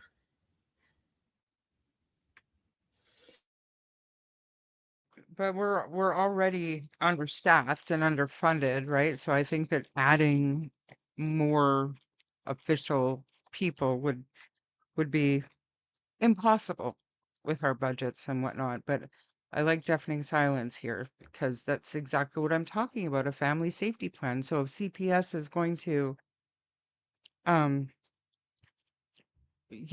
come out with, a safety plan or an improvement plan or some kind of, you know, um, plan in order to keep the kids with the parents and keep the families together, this and that. They should have a, they should have like like a family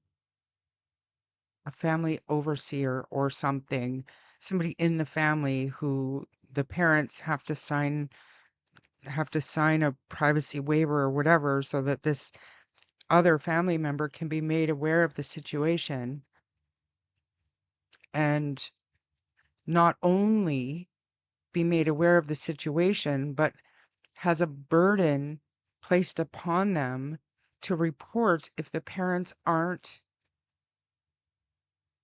you know, doing what they're supposed to do, if there's no improvement, if the children are still in jeopardy in any way, shape, or form. If the plan that CPS has laid out for the parents is not being followed, then that family, like the extended family person that's been kind of given the, I guess, privilege of being privy to they have an obligation to report that to CPS so that there's no more, I guess, the workload for CPS wouldn't be increased, but the accountability for the parents would definitely be increased because then the person in the family that's meant to just kind of watch over and make sure things are happening, they're also going to be held accountable if they fail to report that. Do you know what I mean? Like there has to be a way to protect these kids. Because I understand what everybody's saying, and Christina, I get it. They're overworked. They care. I get it. I do. But we have to, But there this would has to help be, that situation. yeah. And I mean, I say that because if you're informing, and that's where I was saying collateralize, let somebody else know and have input, because then it takes a little less work. Not a lot, but it takes a little less weight off of the CPS worker because the weight of that family or that situation is not solely on their backs to make sure they're checking in and stuff. They've got help from family. And whether, maybe you pick 2 people in the family, one from each side, one from dad's side, one from mom's side. And, okay, they had Cheryl, Malaya's mom, or Cindy, Malaya's mom. And then you have Belinda from the dad's side. So you've got 2 that are able to check in and make sure everything's right and can call and say, okay, well, this is what I seen, this is what, I think is going wrong, it would take some of the weight off of the CPS workers and not add to the already stressed budget. I mean, I don't know. Well, yeah, and then like I said, that person who's empowered to watch over this, safety plan or whatever with CPS also has that obligation and can be held accountable if they're not reporting. I don't know, like how do you, like I said, there has to be more to it because we're not going to change the government. That's clear. That's obvious. And so what is doable? What is workable? And don't come crying to me about privacy and all this shit because to me, if you've put your children's well-being, health and safety so far down your priority list that CPS comes to your door, your privacy when it comes to what you've done to your children, to me is not no longer your priority or anybody's priority. That means you need people to step in to make sure you're being a parent. To me. Do you know what I mean? Like that don't because that's going to be the argument for an idea like that. Well, that's going to violate, for example, Daniel Malia's privacy. Would it? Not if they're the Because ones picking the family member. exactly. And they're responsible. They're responsible for their children, for the well-being, the safety, and the overall care of their children. And if CPS has come in for whatever reason, they're failing at their responsibility with those children. So now we expect the government to step in and make the kids safe, all while trying to keep families together.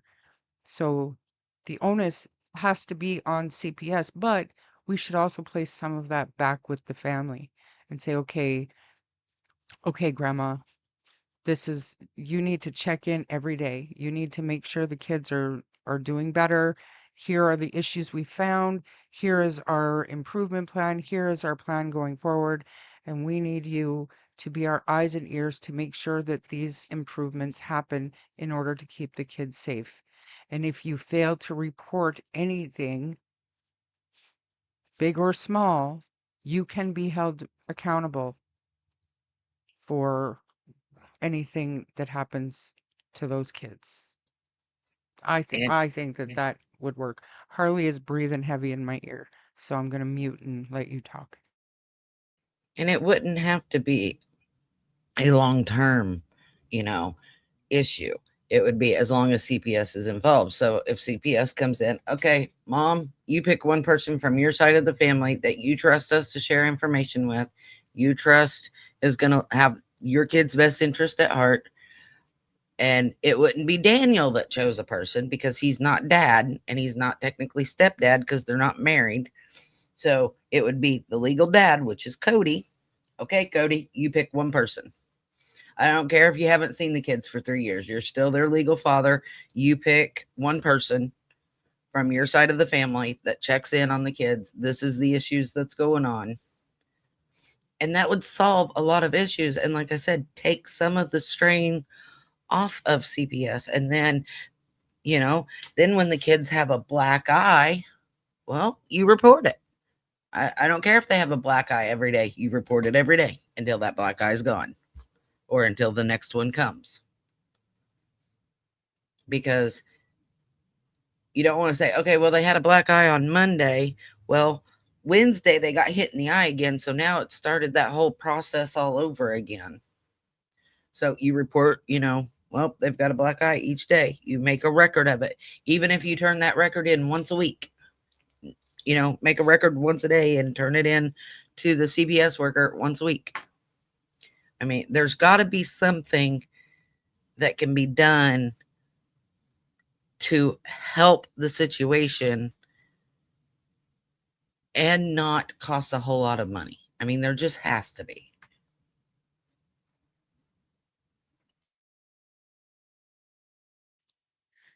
And isn't that the truth? And I don't for the life of me understand why um, parents who have had CPS intervene in their parenting, I think should lose a lot of care and control of their kids, and at the very least, oversight from grandparents or trusted family members should be welcome. When the alternative is to remove the kids, should be welcome. I don't know. That's just the way I see it. Cody didn't give up his rights. He just didn't exercise them. Trust me on that. I Stay second tuned. that. Actually, stay tuned for that one. Because honestly, that, in my opinion, and I don't know anything. I have no insider information per se, but to me, that would be the quickest road to Belinda being successful in what the information that she's after. To me, the kids are found tomorrow, alive and well. Who are they going to go to? Who would they place them with? I don't think it Well, would I be would the hope not parents. I Cindy and don't think it Wade would be. because It's not going to be Malaya. It's not going to be Daniel. So, yeah. So I think the quickest road to success is going that avenue. So hopefully, stay tuned. Who knows? Who knows?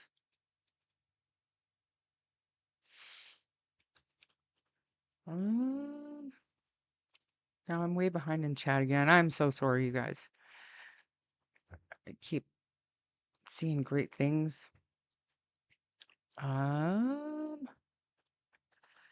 Black eye removal from home, 2 black eyes. I mean, it doesn't work that way. That's why you don't play hissy fit and waive your parental rights. He didn't. Let's keep the DNA on by clicking. Oh, Brenda, thank you.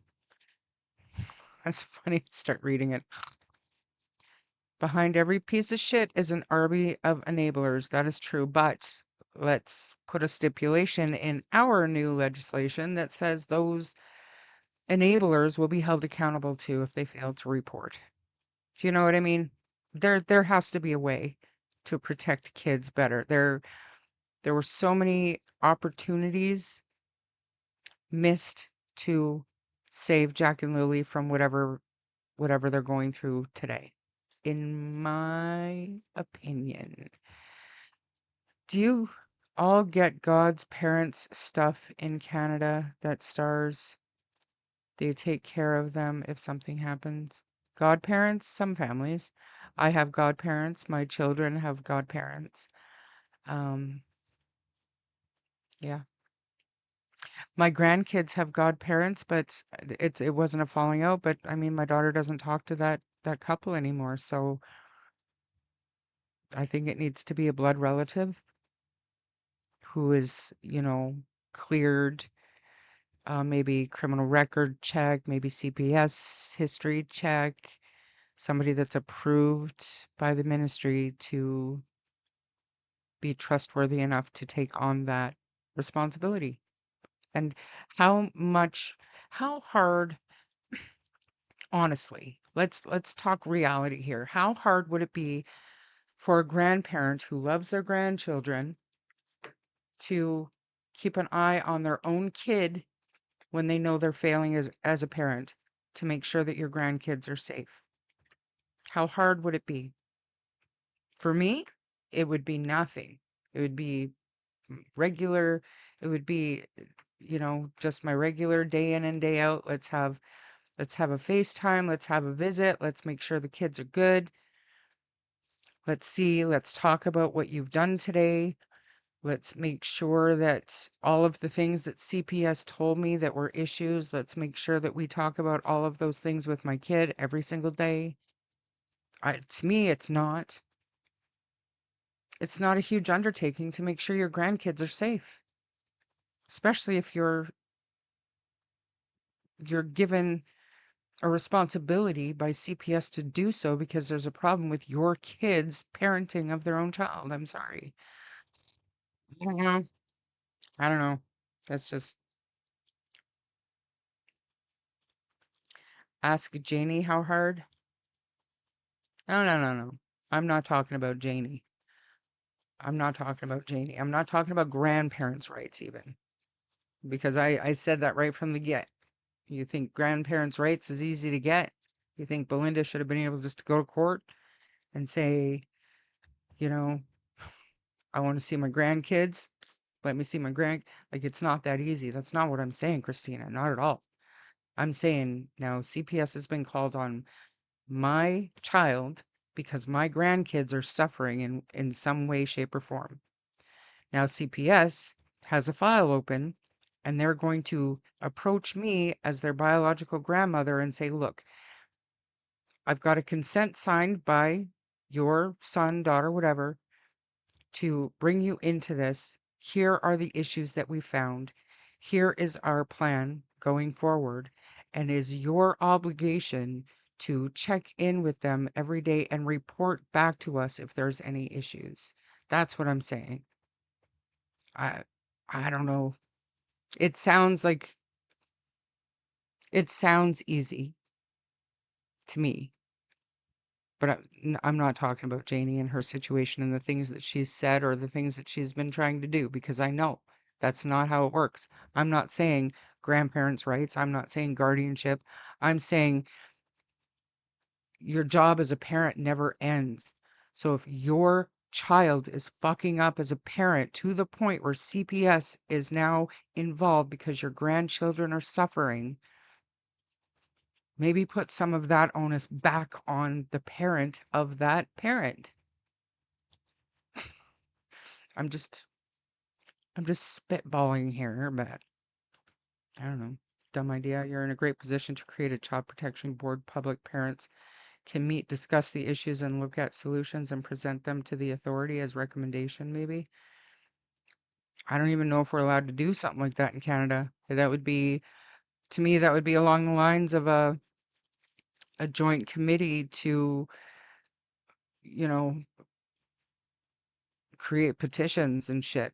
You know what I mean? Like I don't know how much noise we could make as a public committee with absolutely no involvement in government or I don't know.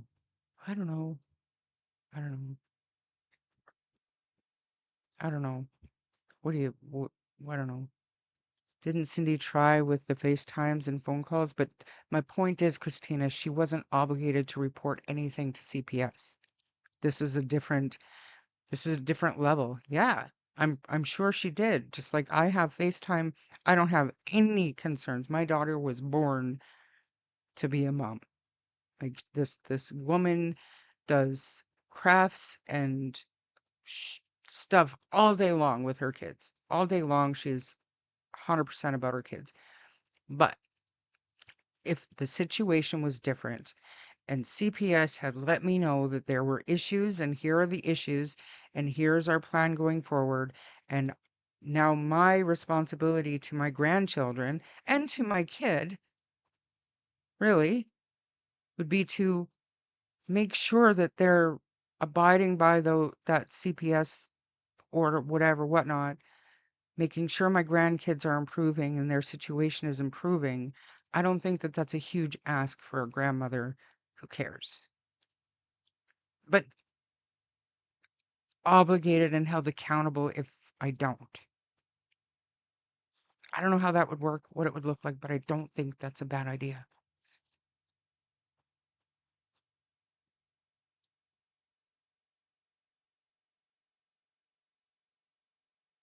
If, good question.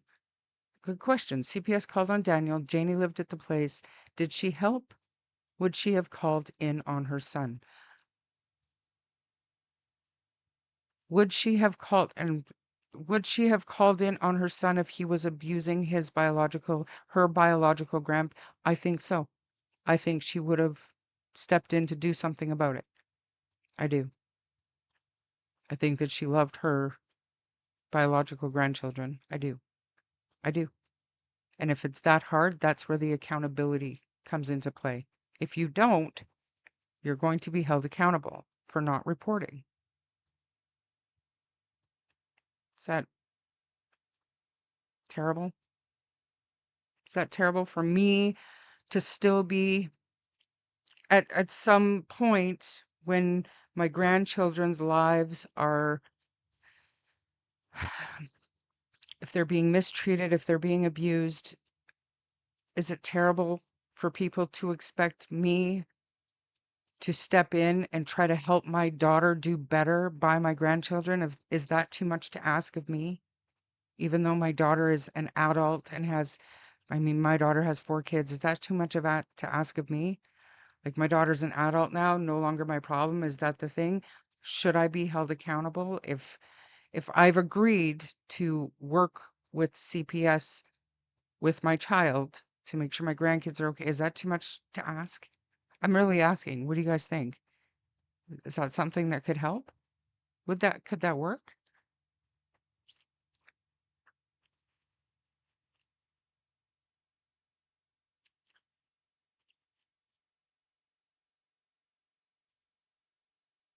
Well, and that's bringing more funding in. That's bringing more money into the mix. There has to be, and that should that not, oh my gosh, this is so controversial, but should that not play into the best interest of the child? If CPS comes in and there is nobody else in the family who is trustworthy or gives a shit about the kids, should that not play into the well-being of the children? If CPS was called because of neglect, abuse, whatever, and there's nobody but these neglectful, abusive parents,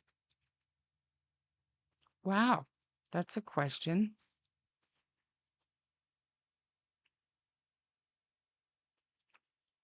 That's disturbing to think, but that's a good, that's a good question. I'm sorry I missed your last comment, but if you're discussing Jack and Lily, they were never taken away. Okay, so that comment, um, Sorry. so that comment, what she said was Cody's rights, parental rights, were never taken away.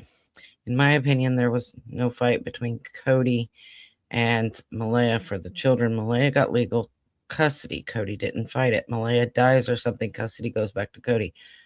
From my understanding in the United States, that would be a yes. But again, I asked because that was a question I had. And I personally asked Belinda months ago if Cody's rights were ever taken. And she told me, no, his rights were never taken. He still had his rights. So I got that from the horse's mouth. So for somebody else to say that that's any different, you're wrong because I got it straight from the horse's mouth. Cody still has his rights. And, could Cody request them? Probably, maybe. I don't know how that works, but he never gave up his rights. He was paying child support up until about 9 months before the kids went missing. So that tells you right there his rights were not taken. He absolutely can apply. He absolutely can. He absolutely could do something here. 100%. He has there's no legal reason why he couldn't. We don't know what kind of a dad he was or what's in his history. We don't know if he'd be successful, but there's nothing stopping him from doing it.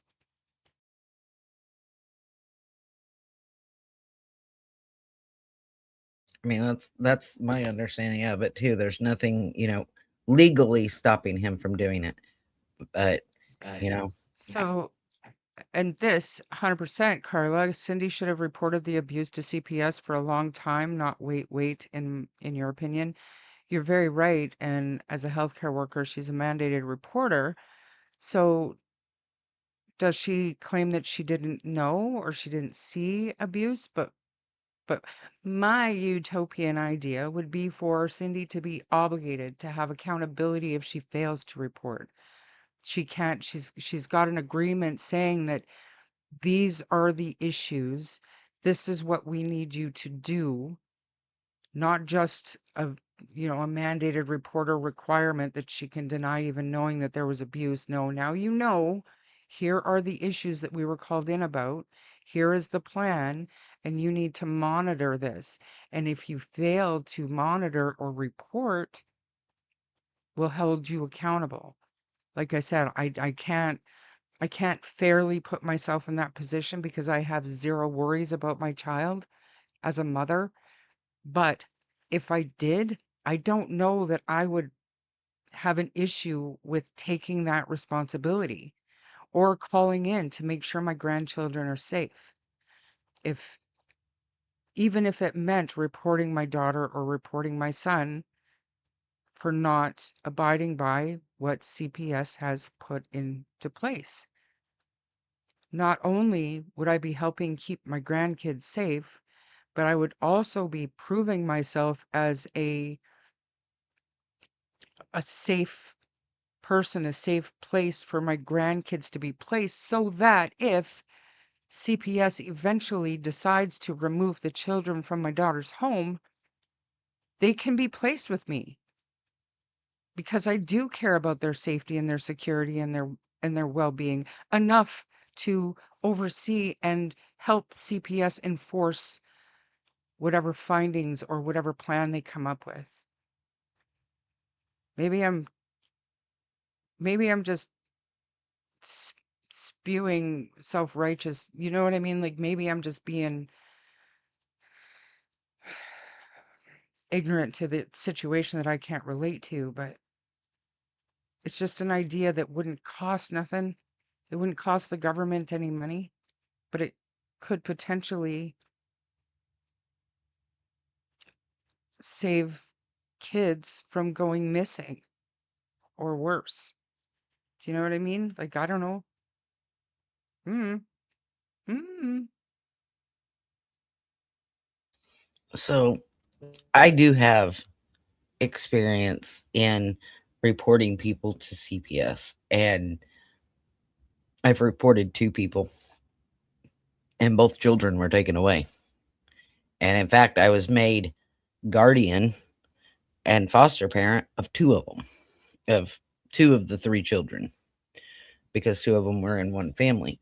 So if you see abuse, it doesn't matter if it's your son, if it's your daughter, if it's your cousin, if it's a friend, it doesn't matter. When you see abuse, you have a duty, in my opinion, not a legal duty like a mandated reporter, but you have a duty as a human being to watch out for the care of children. If you see a child being abused, in my opinion, you have a moral obligation to report that to somebody. And that's how I see it. I mean, I don't know how else to say it. But there is what Belinda said, and so now y'all see it from the horse's mouth. Not calling you a horse, Belinda. Love you.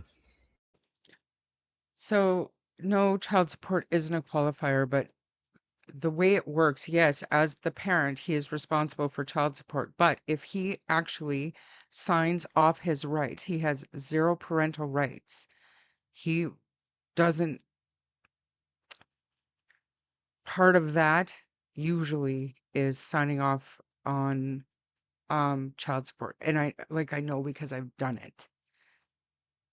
Um I My ex signed off his rights to any parenting, visitation, wanted nothing to do with the kids, didn't have to pay child support. Now, later on, when he tried to come back and have a relationship with my child, I threw him back at maintenance enforcement for back pay. So You can sign off on child support. Do you know what I mean? But like Belinda said, he walked away. He didn't sign off on his parental rights. He just didn't fight for them or exercise any rights. Right?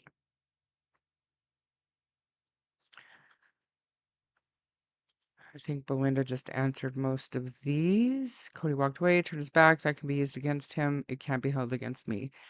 But in a case like this, and this is just my unsolicited opinion on it, with all due respect, Jack and Lily were not missing back then. So I think he would be successful. And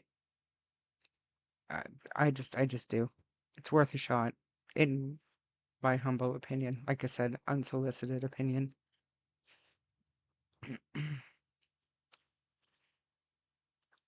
Um, any, But this isn't yeah, really about Cody, right? So, I mean, I get everybody has an opinion, but let's get off of that because this isn't about Cody. This is about Jack and Lily are missing. They were in the care of Malaya and Daniel. Those are the two people who were legally responsible to watch after and take care and nurture Jack and Lily, and they failed.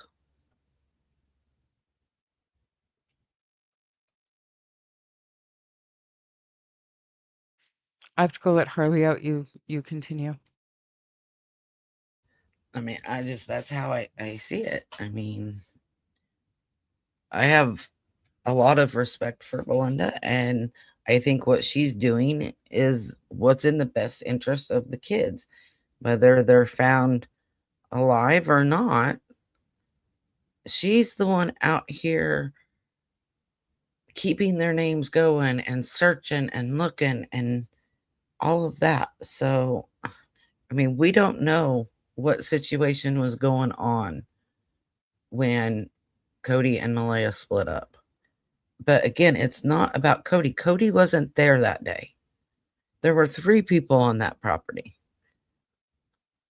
And so it doesn't come down to child support or rights or any of that because the people who were on that property had a duty to care for the children and they failed.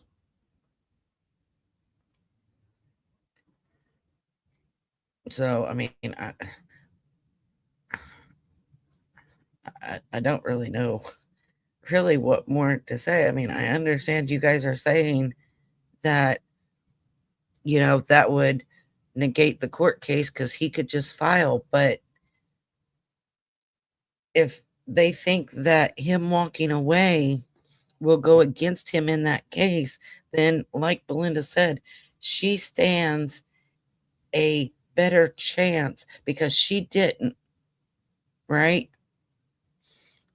So I get where she's coming from, and it makes sense if you guys just stop and think about it.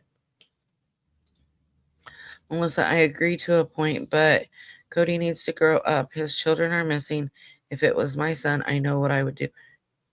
Okay, but you, Lori, would you be doing what Belinda's doing? Yeah, she can sit there and tell Cody, hey, I need you to do this. But Cody's an adult, so nobody can make him do anything. I mean, you just can't. You can't make a parent do something. But if something could be held against one parent or the other in court and hurt the chances of you finding out information and being able to advocate, because that's what this is about. Belinda wants to be able to advocate for the kids. She wants to, if they're found, be able to decide or have a say, not necessarily decide, but have a say in what happens. If they're found unalive, if Belinda wins this court case, she has a say in what happens. And that's all she's asking for.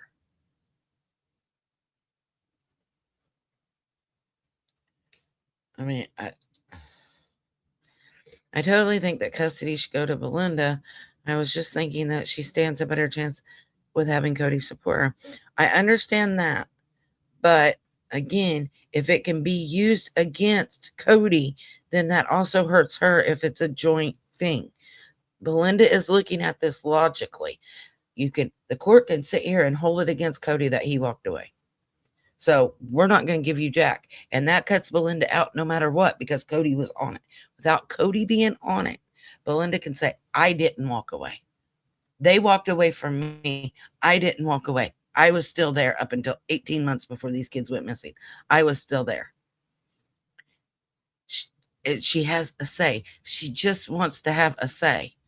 She just wants to be able to advocate for her grandchildren. She is doing what a grandparent should do.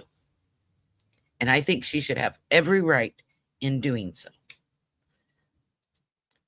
Until the last time my mother and stepfather got custody of me, I must have missed your. And as well as CPS has failed my brothers and I twice by giving us back to the same man that abused us and my mom, right? And that's what they would be doing. If they gave the kids back to Malaya and Daniel, you are giving those children back to the people that neglected them, abused them, and let them go missing or harm them, in my opinion. And that does not do justice for Jack and Lily.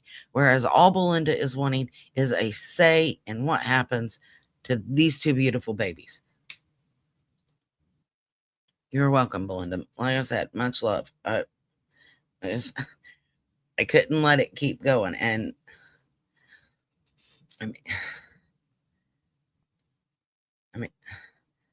I get you guys want Cody to step up, but Belinda can't make Cody step up to be a dad any more than I can go raise my son from the dead. You can't make somebody, you can lead a horse to water, you can't make them drink. Right? And Belinda is doing what she thinks is right, and I support her in that.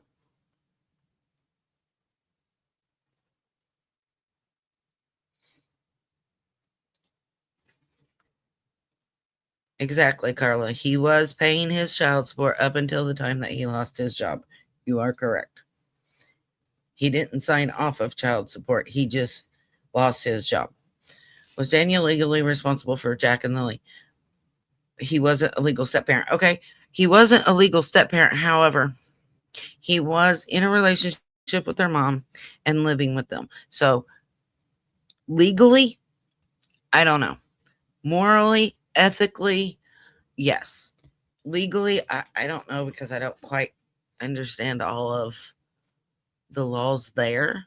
So I don't know about legally, but I mean, he wants to consider them his kids, his stepkids. So I would think that he has.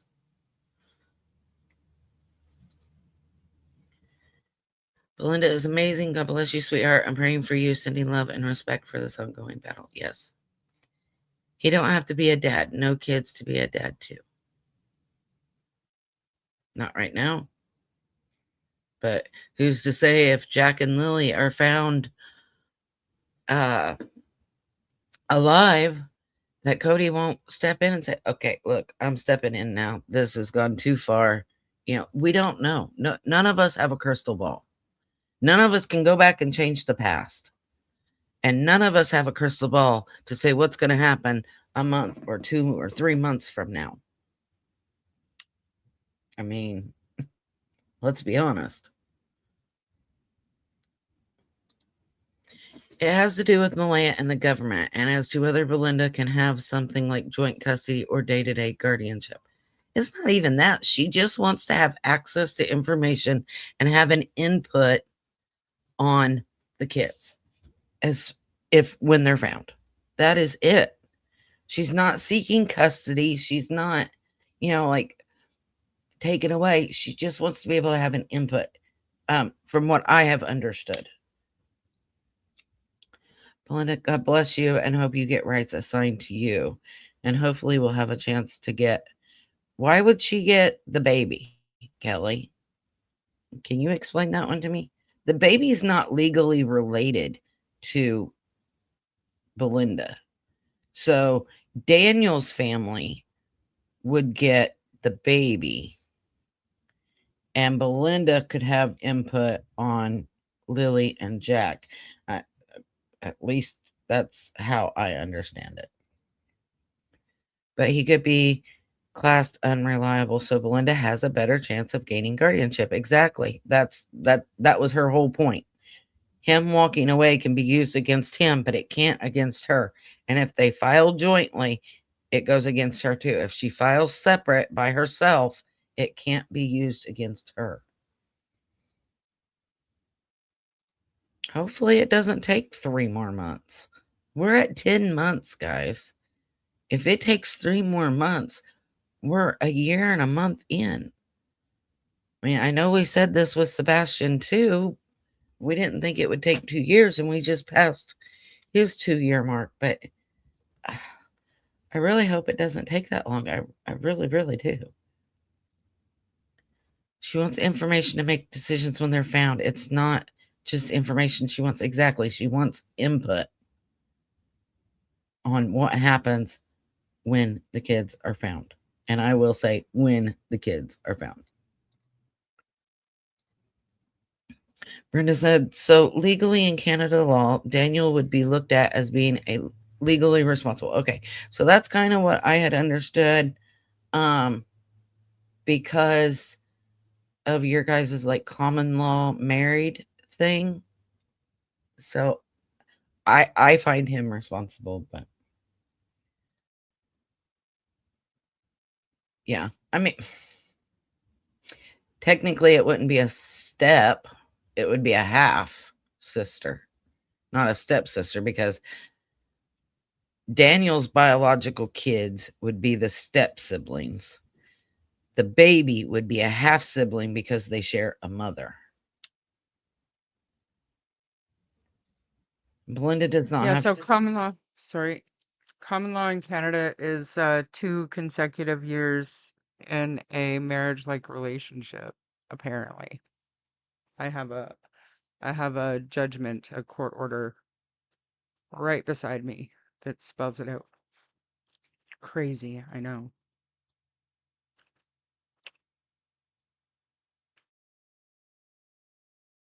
That is, I think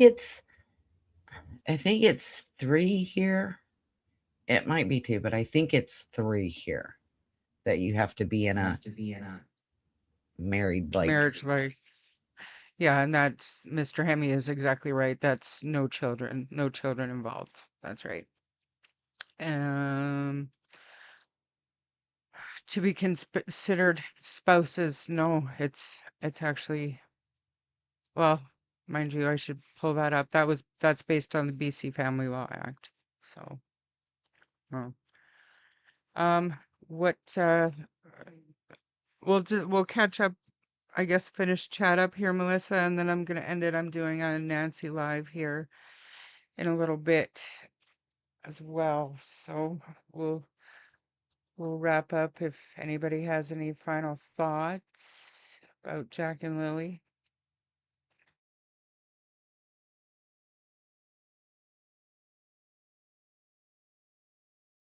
I just hope they're found, and I pray that come springtime they will be.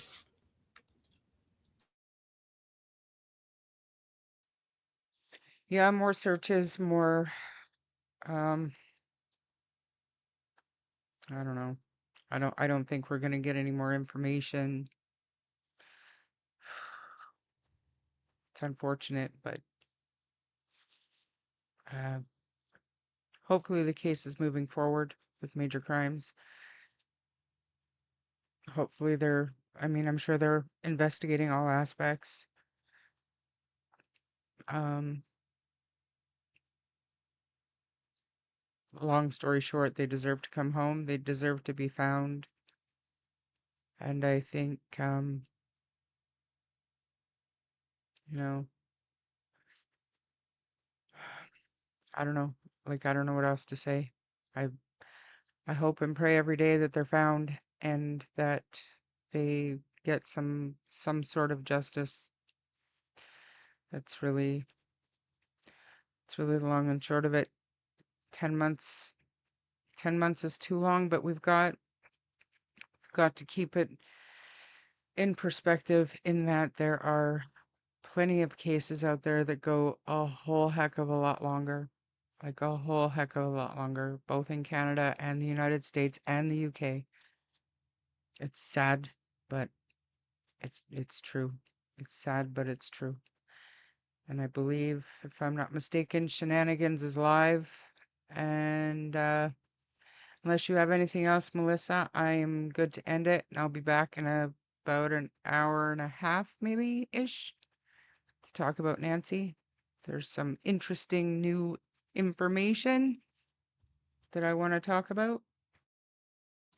No, I'm good to end it. I think this went a little further off than kind of we had thought it would, but at least some things were cleared up, I guess. You know, in the end, pray for Jack and Lily to be found. It's taken too long, and I hope we're not here another 10 months from now still talking about this. Hopefully, we'll have a resolution. And I don't think that we went too off track. To me, we spent way too much time on Daniel at the beginning, but CPS and what changes could be made that could have saved Jack and Lily, I think, is an important conversation to have. I don't think it's too far off of the main goal of keeping Jack and Lily in our minds and in our hearts. And, I think it was a productive live. We did lots of brainstorming today, and hopefully we won't be here at 11 months, but if we are, we'll all still be here. So thanks everybody for being here. Hopefully you join me for Nancy's stuff, very interesting stuff that I found today. And with that, thank you, Melissa, for joining me. Hopefully you join me for Nancy later. And head over to Clutch then. Clutch Them Pearls is live. Woohoo! Go Justin. Have a great night, everybody. Bye.